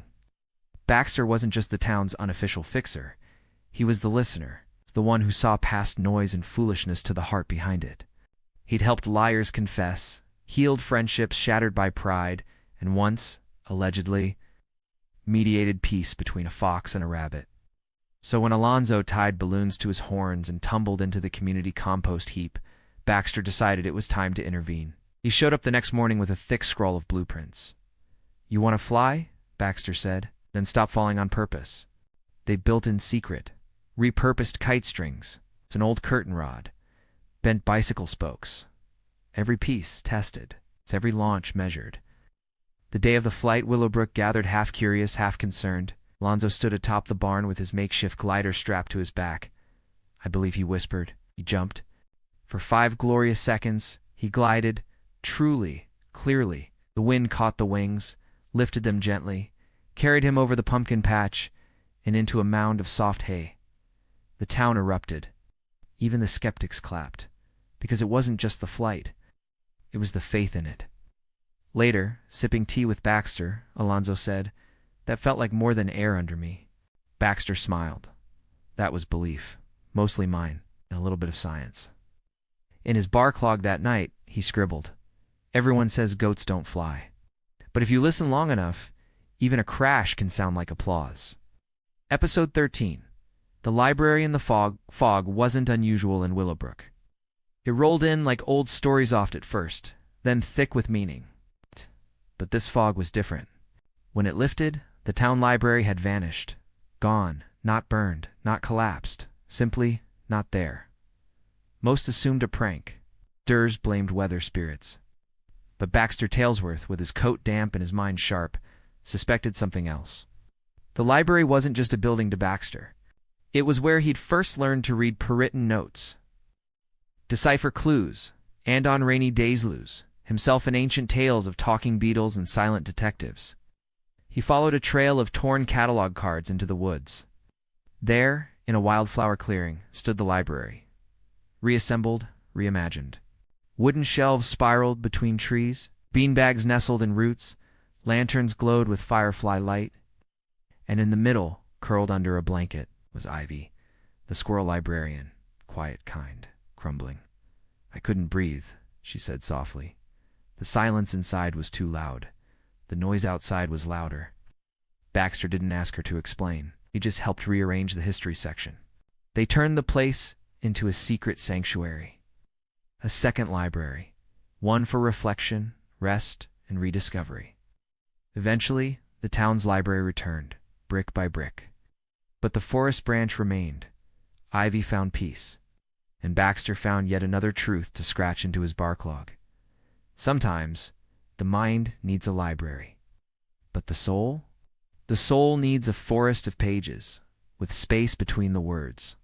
Episode 2, Letters from Lisbon, from the series, Whispers of the Heart setting, Lisbon, Portugal theme, historical love, lost connection across time. Embark on a wonderful journey of love, experience a soothing, beautiful story, capturing bittersweet love. Punchline, the ink faded, but the longing never did. In the heart of Lisbon, where trams rattle over cobbled hills and fado music leaks through alleyway shutters, the past is never far behind. It lingers in peeling azulejos and perfume shops unchanged for decades. In balconies where vines still stretch like lovers' hands toward sunlight they may never touch, some cities move forward. Lisbon remembers. It was in such a place within a faded blue and white apartment overlooking the Tagus River that Sofia Almeida found them letters, not hers, not recent, carefully bound with string brittle from age, hidden beneath a loose floorboard behind a cracked bookshelf. She hadn't come to Lisbon looking for stories. She was there to paint, to forget, to escape the tightness of London and the tightness in her chest. Her heart had recently been broken in the modern way by ghosted texts, by silence that followed affection. But what she found beneath that floorboard was a different kind of heartbreak, one far older, one far deeper. The letters were written in ink faded by time, their script elegant and slow, like someone composing with their whole heart rather than just their hand. They were dated 1943 to 1946 wartime Lisbon, neutral but trembling. The sender signed only an initial, M. The recipient was Alma. They were letters of a forbidden love. M was a sailor in the Portuguese Navy, stationed on a supply ship and bound by silence. Alma was the daughter of a Spanish exile, a pianist who played nightly in a shadowy riverside tavern. The letters spoke of stolen evenings spent dancing beneath blackout curtains, of whispered promises exchanged between air raid sirens and midnight curfews. They chronicled a romance carried in smuggled glances and moments small enough to fit into memory but too large to forget. The war ended, but the letters did not. What shifted, somewhere in the stack, was tone. M's words grew urgent, then uncertain, then quiet. His last letter was unlike the rest. It was shorter. A farewell written without explanation. A single sentence that pierced through 70 years. I cannot be where you are, but I have never left you. There were no replies. Only one voice speaking across time. Sofia became obsessed.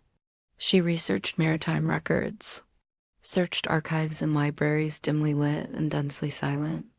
She traced the name Alma Diaz to a listing in a 1940s music journal. She found, tucked in a digital archive, an obituary. Alma had died in 1979, unmarried, buried in a quiet Lisbon cemetery by the sea. The gravestone read only, "She played as she loved with her whole soul." Sofia visited the grave. She stood beside it for a long time, holding the final letter. It was autumn, and orange leaves drifted down as if reluctant to let go of the trees. There was no sign of no burial records, no returned letters, just a story that stopped. But that story had changed Sofia. Something in Alma's longing had become her own. Something in M's silence reflected every unanswered message Sofia had ever reread. Theirs had been a love not built for time, but for remembrance. Sofia began painting again, not modern abstracts or lifeless commissions, but portraits, soulful, romantic, layered. The first canvas she completed was titled Alma. The second, The Sailor's Promise. She held an exhibition in a Lisbon gallery the following year. Among the visitors was a man in his 90s who lingered longest at those two pieces. He never gave his name. When asked later about the inspiration for her art, Sofia never shared the story of the letters. She simply said, some love stories were never meant to be finished, only felt. And in a city that remembers, someone did. Because sometimes the heart writes what life never dares to send, and though the ink may fade, the longing never does. Title: Faith Over Fear. Trusting God in Uncertain Times. Introduction. We all face fear. Sometimes it whispers in the dark corners of our minds, fear of failure, fear of sickness, fear for our loved ones, fear of the unknown. Other times, it crashes into our lives unexpectedly through job loss, tragedy, or a sudden change in plans. But as believers, We are called to live not by fear, but by faith. Faith doesn't mean we ignore fear. It means we choose to believe that God is bigger than whatever scares us, the peace He offers, and the power He gives. She cried out to God in desperation. And what surprised her most wasn't the immediate provision but the peace she felt as she waited. I should have been panicking, she said, but I wasn't. I knew God saw me. That's the peace of God guarding your heart. Like a soldier at the door. It means we shift our focus from what we can control to the one who holds everything in his hands. Be not dismayed, for I am your God. It moves, but the moment he looked at the wind and waves, fear took over and he began to sink. Yet even then Jesus reached out and saved him. It obeys. He doesn't shame us for sinking. He saves us when we call out in faith. It steps out of in when it doesn't make sense. Everyone told him it was crazy, but you don't have to let it in. You have a choice. You can live by fear or by faith. One leads to paralysis, the other to purpose. He had a family to support. No guarantee of income, but he knew God had called him. It wasn't easy, but over and over, God provided. The hardest part was letting go of control, he said. But that's where I found the most freedom. I will strengthen you. I will help you. I will uphold you with my righteous right hand. This isn't a vague comfort, it's a clear promise. God is with you. God will help you. God will hold you. Today, we're going to explore how to walk in faith over fear by looking at the promises of God. 1. God's promises silence fear, but God's promises are certain. Feed your spirit with the Word. Surround yourself with godly community. Speak God's promises out loud. Pray boldly and step forward, not because you're fearless, but because you trust the one who goes before you. The fear was real, what?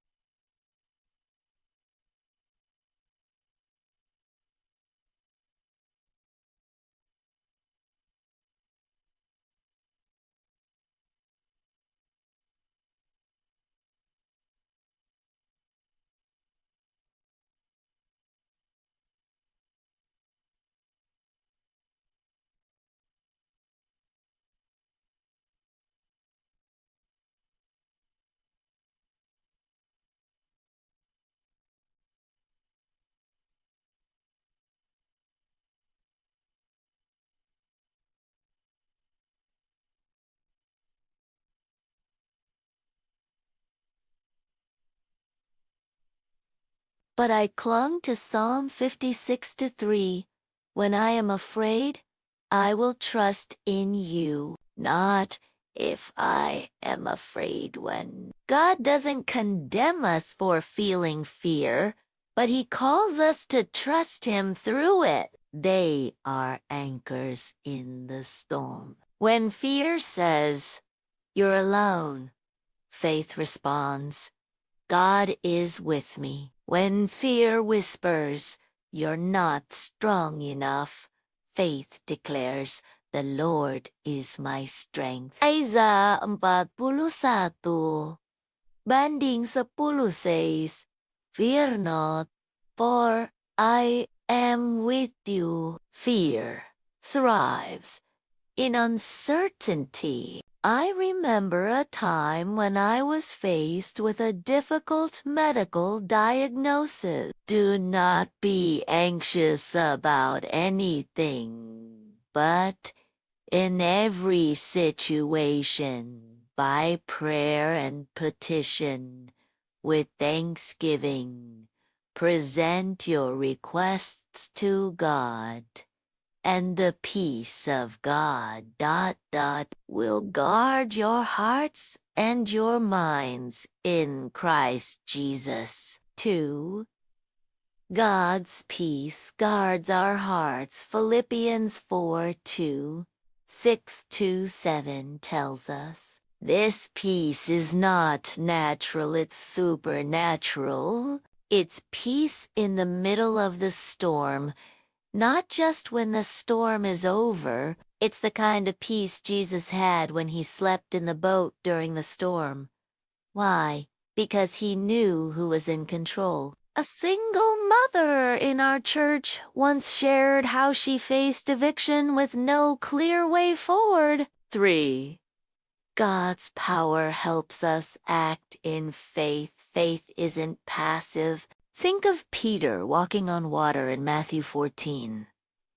As long as his eyes were on Jesus, he stayed above the waves. That's the heart of our God. I once met a man who left a secure job to become a missionary. Faith often begins where our comfort ends, and when we take that step, we discover that God is faithful to meet us there. Conclusion. Fear may knock at your door. Faith says, God is for me. God is with me. God is working all things for my good. Even if I don't understand the how, I trust the who.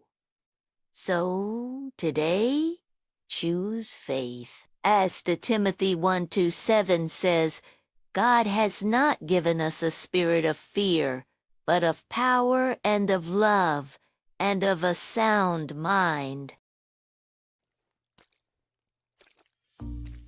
Hey everyone, Tobogo here.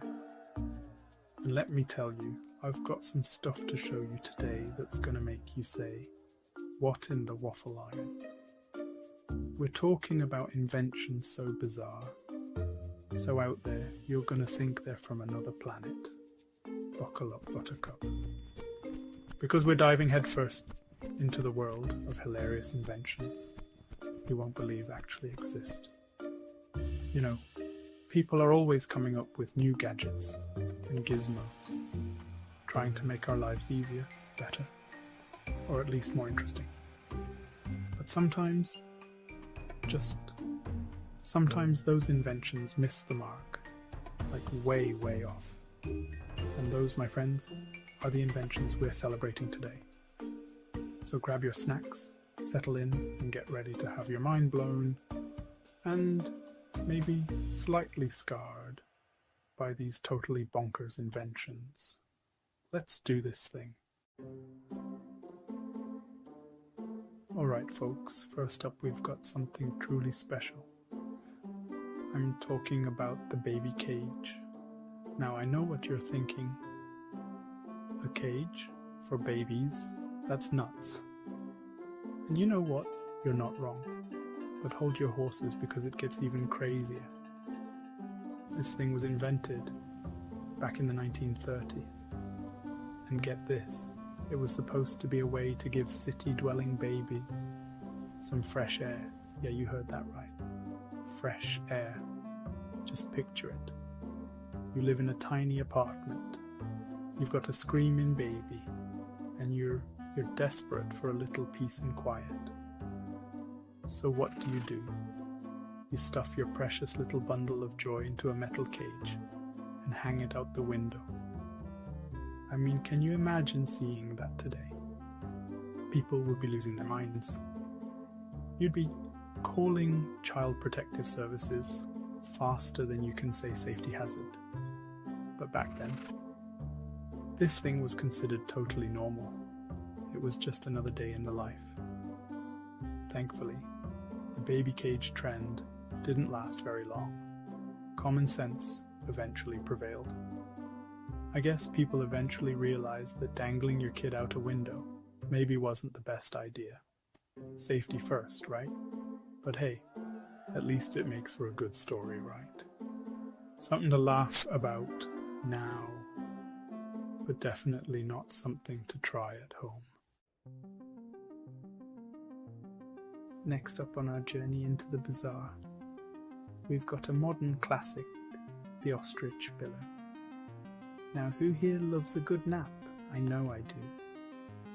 But sometimes finding the perfect place to rest your weary head can be a real pain in the neck, literally.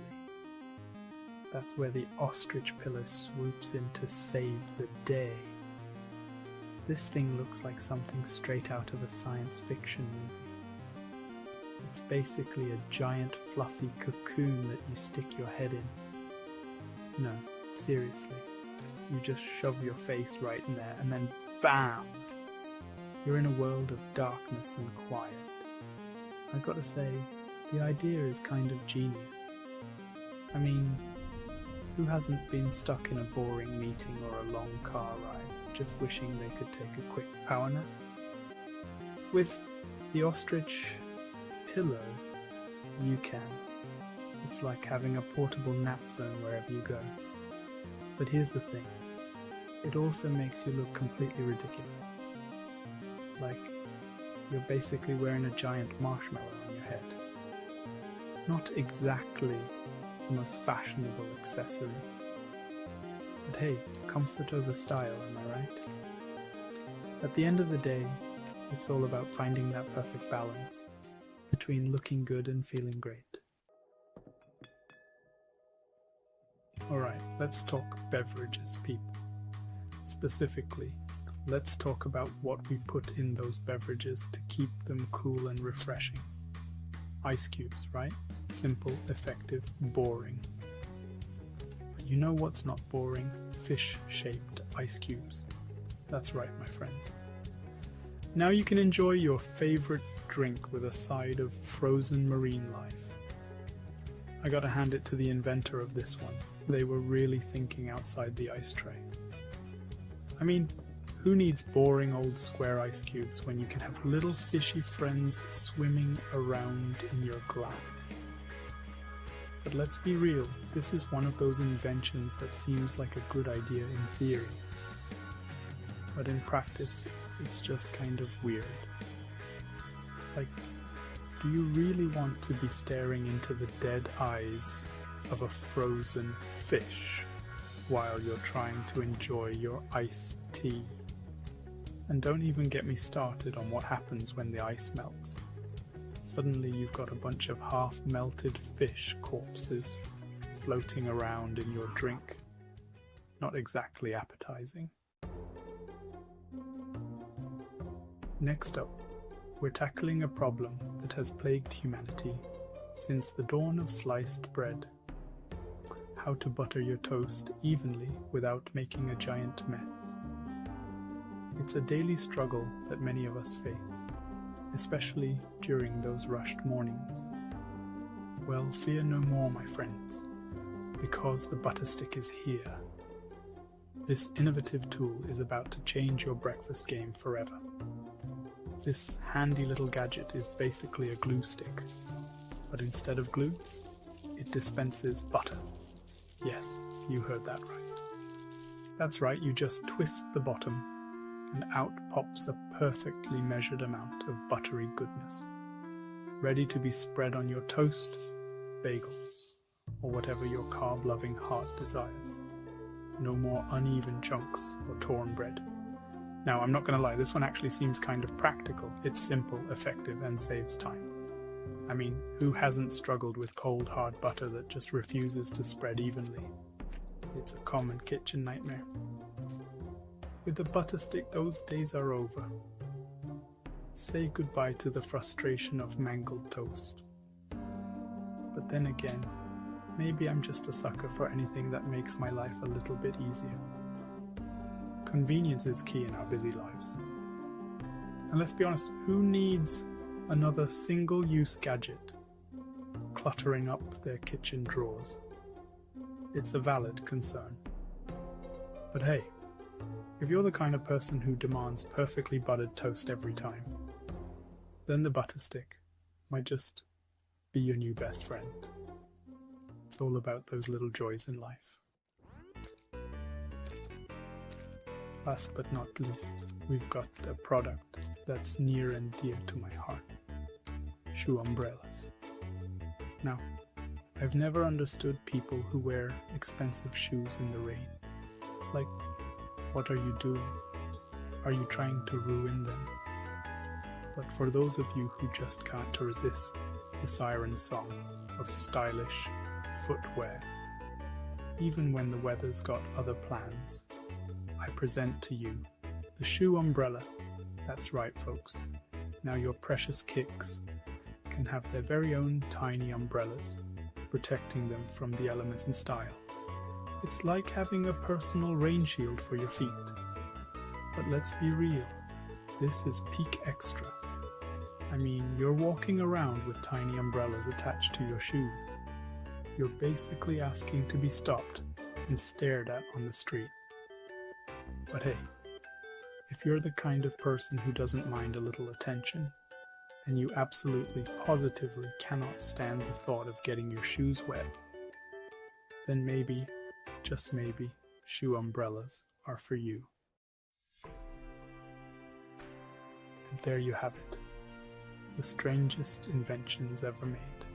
From baby cages to shoe umbrellas. We've seen it all today, folks. I gotta say, it's amazing what people come up with, right? Some of these inventions might be totally bonkers. But hey, you gotta admire the creativity. And who knows? Maybe one day, one of these weird and wacky gadgets will be the next big thing.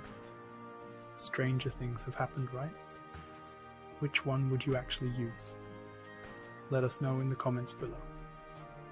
And while you're at it, hit that subscribe button and ring that bell so you don't miss out on more hilarious videos like this one. Thanks for watching. The Midwives Who Defied Pharaoh. My name is Shifra. I was a midwife in Egypt when Egypt wasn't just a place, but a system of fear. The Nile flowed red with wealth, but its warders knew suffering. For generations, my people, the Hebrews, had lived as strangers. What began as welcome turned into enslavement. Chains were forged slowly, not of iron, but of fear, scarcity, and control. We built cities with our bare hands. Our men labored under the whip. Our mothers gave birth with calloused hope. And Pharaoh grew nervous. He saw our numbers rising. He feared we would outgrow his rule, so he devised a plan cold, calculated, and cruel. He summoned us, me and Pua, into his palace. We were midwives, trained in quietness, skilled in birth. We knew the breath before the cry, the stillness before the struggle. But that day, even the torches on the wall flickered in fear. Pharaoh didn't shout. He didn't need to. When you help the Hebrew women give birth, he said, if it is a son, kill him. If it is a daughter, she may live. He dismissed us like dogs. We walked home in silence. The sand beneath our feet felt colder than stone. I remember looking at Prua's face, ashen, unreadable. What will we do? She whispered. And I said, we will not obey. We fear God more than Pharaoh. It was not defiance. It was devotion. Not rebellion, reverence. We chose to obey the one law Pharaoh could not undo. Life is sacred. And so it began. We entered homes where pain met hope. The moans of labor, the trembling hands of husbands, eyes searching hours for something we couldn't promise but silently prayed for. Then the moment of truth. A child is born. A boy. Pua wraps him in swaddling cloth. I whisper prayers over his head. We hand him to his mother and say nothing. Only our eyes speak. Protect him, hide him, raise him with faith and courage. It didn't stop with one child. We kept delivering, kept defying. And we lied, yes, we lied to protect the truth of life. When Pharaoh's spies questioned us, we said, Hebrew women are not like Egyptian women. They are vigorous, they give birth before we arrive. That lie saved a generation. And God honored it. He didn't scold us, He didn't turn away. He blessed us. We who lived only to serve others' homes were given homes of our own. We who held other women's babies became mothers too. Then came a child unlike the others. Jochebed, a young mother with strength in her spine and sorrow in her eyes, delivered a boy whose first cry shook something deep in our chests. His different Pua whispered, "There's something on him." 3 months later, Jochebed couldn't hide him any longer. She came to us in tears and said, "I must place him in the Nile." The same Nile Pharaoh used to drown others. But this time it would carry deliverance. She laid him in a basket sealed with pitch, and we watched. He floated, silent, cradled by currents. And Pharaoh's daughter drew him from the reeds. She named him Moses, a child drawn out of water. A child we helped into the world, unbeknownst to the one who ordered his death. Years passed. We aged. But every time we saw a Hebrew boy run through the streets, strong and free, we smiled. Because we had chosen rightly. To fear God, not man. To cradle life when death was demanded. To whisper yes to the one who forms life in the womb. So remember us, not because we were loud or powerful, but because we were faithful in silence. Shifra and Pua. Midwives, mothers, warriors of the womb. Our names were recorded in Scripture for one reason. God sees every quiet act of courage.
Welcome to the wonders of the universe.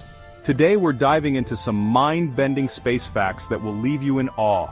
Prepare to have your perception of reality challenged as we journey through the cosmos, exploring the strange, the unbelievable, and the utterly fascinating. From diamond planets to the smell of space, get ready to expand your cosmic horizons. Imagine a planet so extravagant, so opulent, that it would make even the most decadent earthly treasures pale in comparison. Now envision this planet composed almost entirely of pure crystallized carbon. Friends, we are talking about a diamond planet, a celestial body twice the size of Earth, gleaming like a beacon in the vast cosmic darkness. This is 55 Cancri E, a super-Earth exoplanet located some 40 light-years away in the constellation of Cancer. Discovered in 2004, 55 Cancri E races around its sun-like star at a breakneck speed, completing an orbit in a mere 18 hours. But here's where things get really interesting. This planet isn't just rich in carbon, it's practically swimming in it. Deep beneath its surface, under unimaginable pressure and heat, carbon atoms have bonded together, forming a planet-sized diamond. Imagine the possibilities. The sheer size of this diamond would dwarf any gemstone ever unearthed on our planet. It's estimated to be worth a staggering $26.9 non-alien. That's a 26 followed by 30 zeros. If we could somehow get our hands on this cosmic treasure, it would revolutionize industries, economies, and even our understanding of planetary formation. But alas, 55 Cancri E remains tantalizingly out of reach, a sparkling testament to the universe's boundless capacity for wonder and extravagance. It serves as a cosmic reminder that somewhere out there, amidst the swirling nebulae and distant galaxies, lie wonders beyond our wildest dreams. And who knows what other treasures await our discovery as we continue to probe the universe's infinite mysteries? Time, as we experience it here on Earth, is a constant, a steady drumbeat that governs our lives. But venture out into the cosmos, and you'll discover that time is a much more fluid concept, bending and warping under the influence of gravity and celestial mechanics. Take Venus, our closest planetary neighbor, for instance. This scorching world, often shrouded in thick, toxic clouds, holds the bizarre distinction of having a day longer than its year. That's right. On Venus, a single rotation on its axis takes a grueling 243 Earth days, while it zips around the Sun in a comparatively brisk 225 Earth days. Imagine the implications. On Venus, you could celebrate your birthday twice in a single Venusian day. Of course, surviving on Venus long enough to blow out those birthday candles is another matter entirely, given its hellish surface temperatures and crushing atmospheric pressure. But the point remains, time as we understand it is relative. It's a concept that's intrinsically linked to the celestial dance of planets, stars, and galaxies.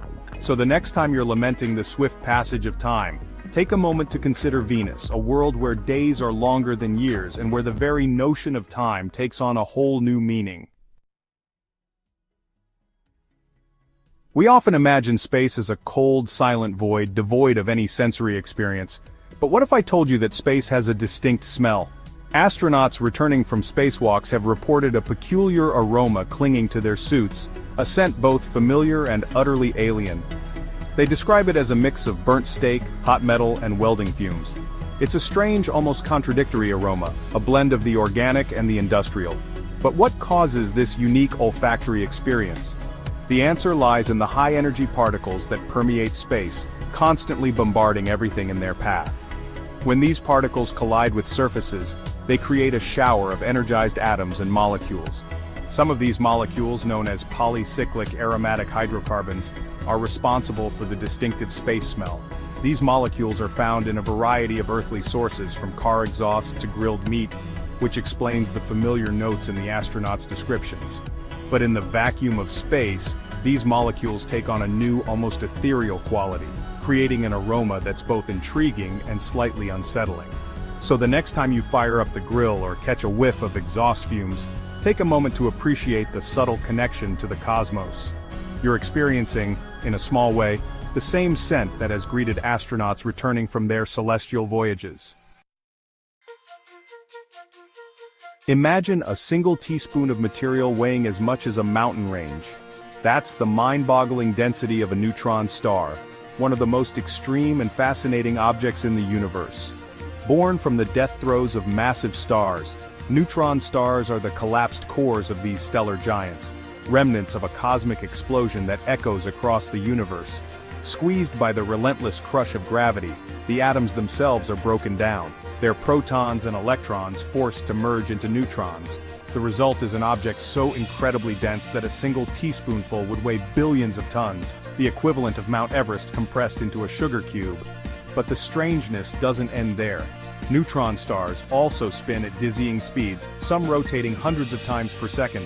This rapid rotation, combined with their intense magnetic fields, creates powerful beams of radiation that sweep across the cosmos like cosmic lighthouses. These beams, if pointed towards Earth, appear as pulsars, blinking on and off with astonishing regularity. Neutron stars are a testament to the extreme physics that govern our universe, objects of immense density, gravity, and magnetic fields that challenge our very understanding of matter and energy. Water, the elixir of life, is something we often take for granted here on Earth. But did you know that there's a giant cloud of water vapor floating in space, holding enough water to quench the thirst of trillions of planets? This cosmic reservoir, located some 12 billion light-years away, contains 140 trillion times the amount of water found in all of Earth's oceans combined. That's a 140 followed by 18 zeros, a number so large it's almost impossible to comprehend. This colossal cloud of water vapor surrounds a supermassive black hole, a cosmic monster that's greedily devouring matter and spewing out energy. As gas and dust spiral into the black hole's maw, they heat up, causing the water molecules to glow brightly in the microwave portion of the electromagnetic spectrum. It was this telltale glow that allowed astronomers to detect this distant water reservoir, a discovery that highlights the sheer scale and wonder of the universe. While we may never be able to tap into this cosmic water source, its existence is a reminder that even in the most unlikely of places, the universe can hold surprises beyond our wildest dreams. It's a testament to the boundless creativity of the cosmos and the infinite possibilities that lie hidden among the stars. Black holes, those enigmatic cosmic monsters, are regions of spacetime where gravity's grip is so strong that nothing, not even light, can escape their clutches. But their influence extends far beyond their event horizons, those points of no return. Black holes are like cosmic sculptors warping the very fabric of spacetime around them. And one of the most mind-bending consequences of this warping is time dilation, the phenomenon where time itself slows down in the presence of strong gravity. Imagine yourself stationed at a safe distance from a black hole, observing a brave astronaut venturing closer to its edge. As the astronaut approaches the black hole, you'd notice something strange. Their time would appear to slow down relative to yours. Their movements would become sluggish, their clocks would tick slower, and their voices would deepen in pitch, as if someone were slowing down a recording. The closer they get to the black hole, the more pronounced this time dilation effect becomes. This isn't just a trick of perception, it's a fundamental consequence of Einstein's theory of general relativity. Gravity, you see, doesn't just pull on matter and energy, it also affects the flow of time itself. Of course, this time dilation effect is only noticeable in extremely strong gravitational fields, like those found near black holes. But it serves as a profound reminder that time is not the rigid, unchanging constant we often perceive it to be. It's a fluid, dynamic entity, intimately intertwined with the fabric of the cosmos, bending and warping under the influence of gravity. And there you have it, 6 mind-bending space facts that showcase the incredible and mysterious nature of our universe. From diamond planets to the smell of space, from time-warping black holes to colossal water clouds, the cosmos is filled with wonders that challenge our imagination and inspire us to keep exploring. These facts are just a glimpse into the vast tapestry of the universe, a reminder that we are part of something far grander and more awe-inspiring than we can possibly imagine. Stay curious and keep looking up. Title: Faith Over Fear. Trusting God in Uncertain Times. Introduction.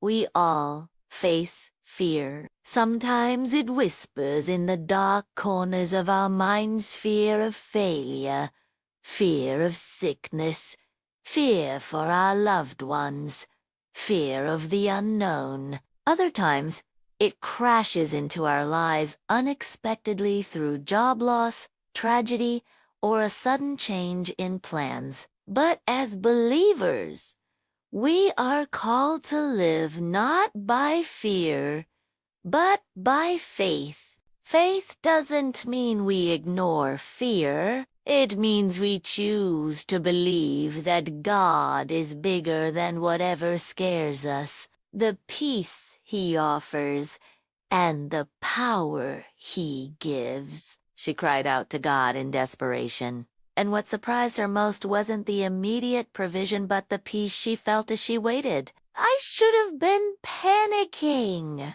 she said, "but I wasn't. I knew God saw me. That's the peace of God guarding your heart, like a soldier at the door. It means we shift our focus from what we can control to the one who holds everything in his hands. Be not dismayed, for I am your God."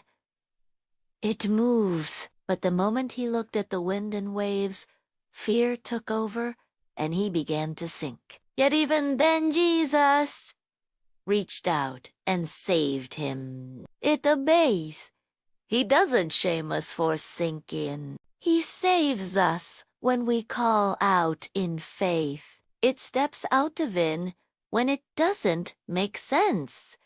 Everyone told him it was crazy, but you don't have to let it in.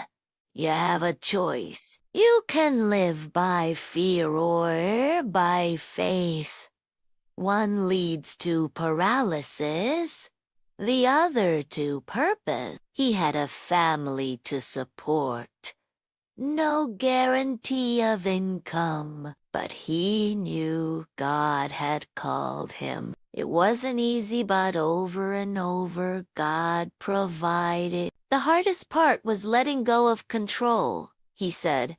But that's where I found the most freedom. I will strengthen you. I will help you. I will uphold you with my righteous right hand. This isn't a vague comfort, it's a clear promise. God is with you. God will help you. God will hold you. Today, we're going to explore how to walk in faith over fear by looking at the promises of God. 1. God's promises silence fear, but God's promises are certain. Feed your spirit with the Word. Surround yourself with godly community. Speak God's promises out loud. Pray boldly and step forward, not because you're fearless, but because you trust the one who goes before you. The fear was real, what?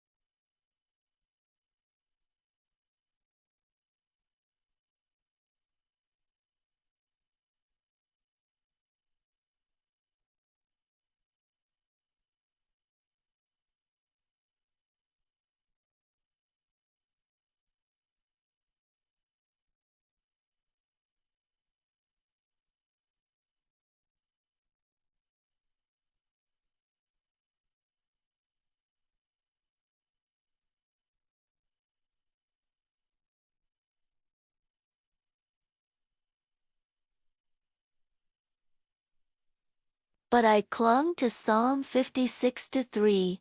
When I am afraid, I will trust in you, not if I am afraid when. God doesn't condemn us for feeling fear, but He calls us to trust Him through it. They are anchors in the storm. When fear says, "You're alone," faith responds, "God is with me." When fear whispers, You're not strong enough.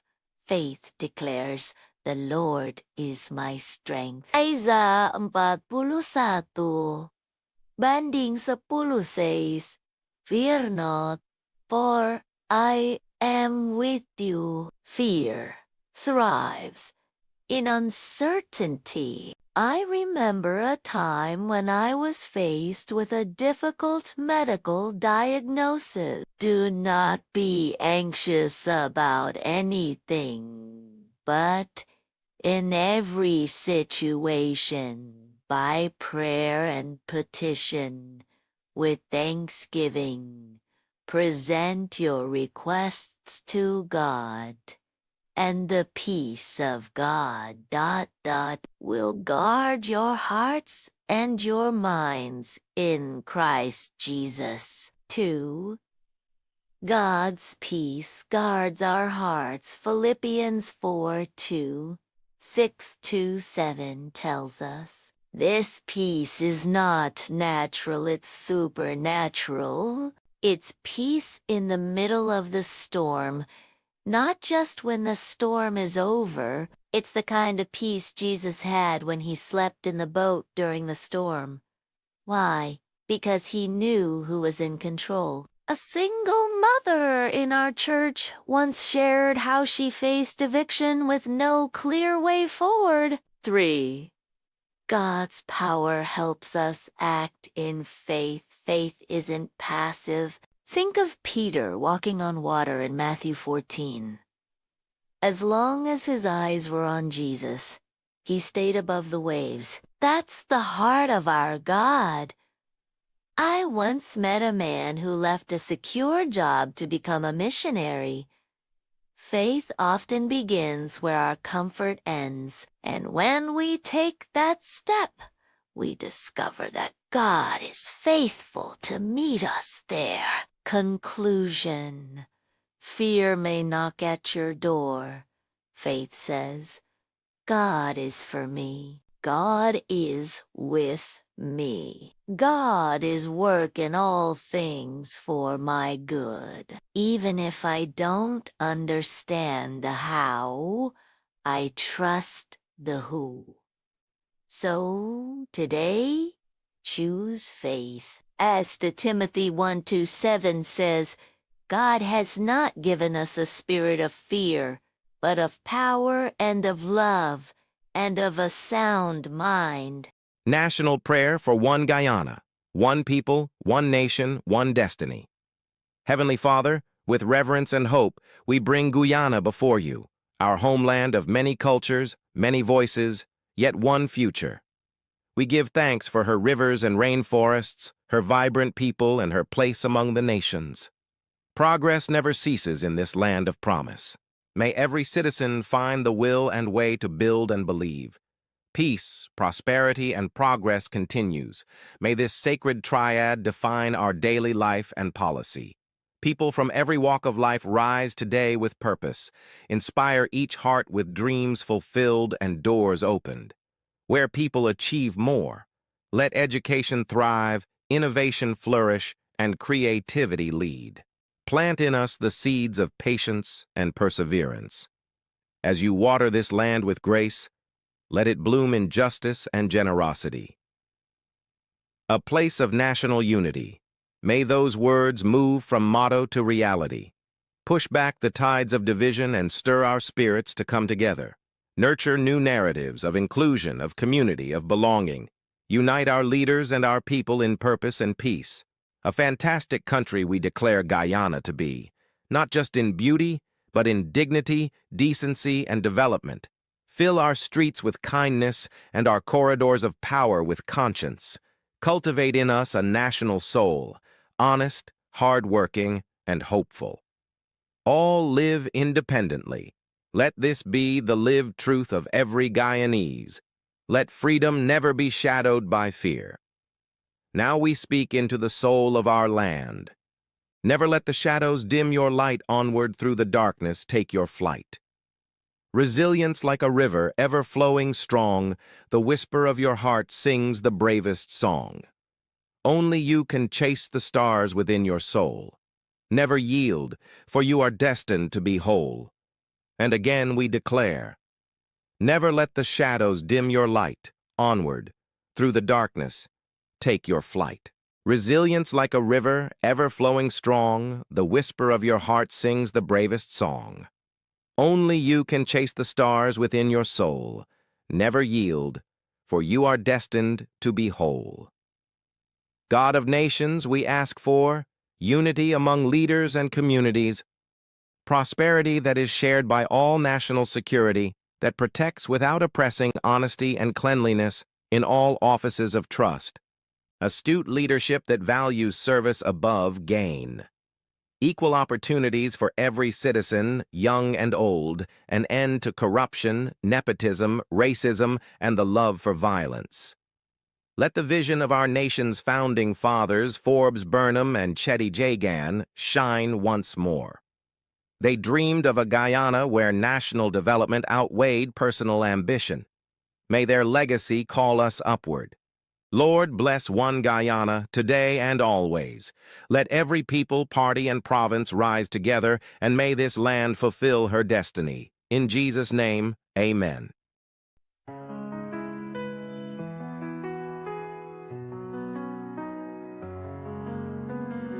And every heartbeat feel the roar. With bat and ball, we're legends born. Colors bright, the picture light.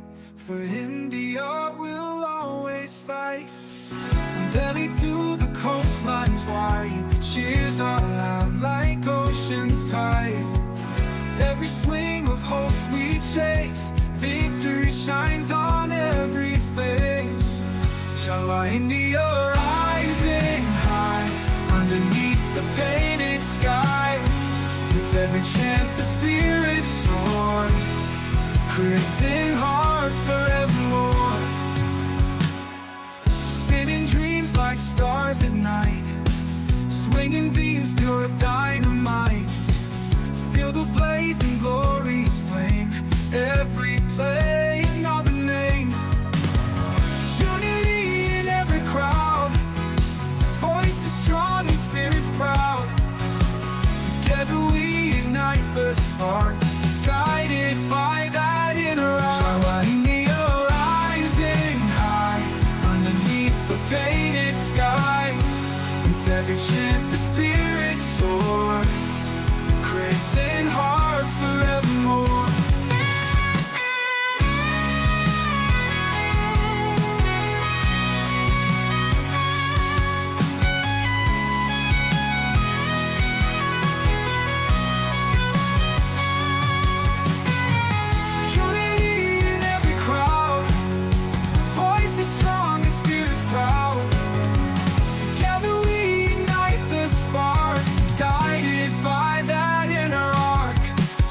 India rising high, underneath the painted sky. With every chant the spirits soar, creating hearts forevermore.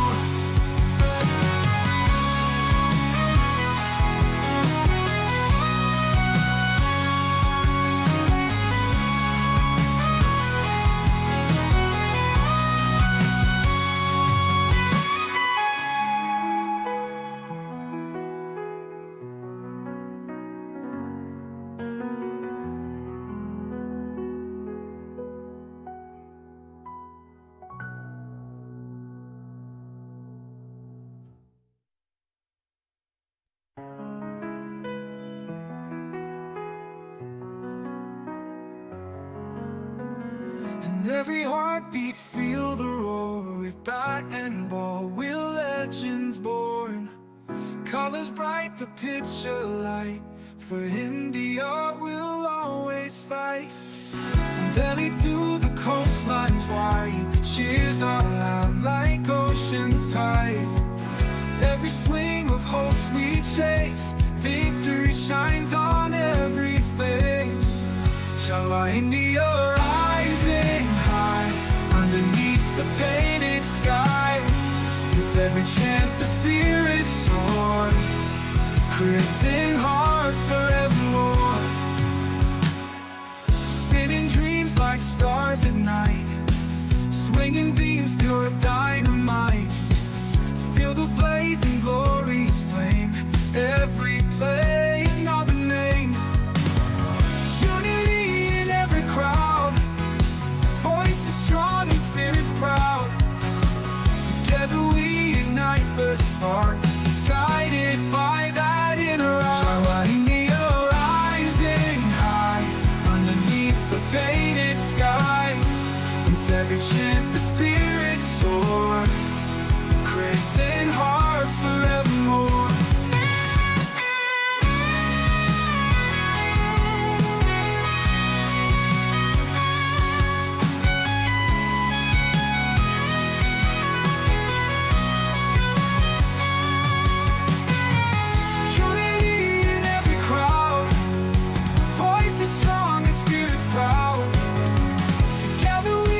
every chant the spirit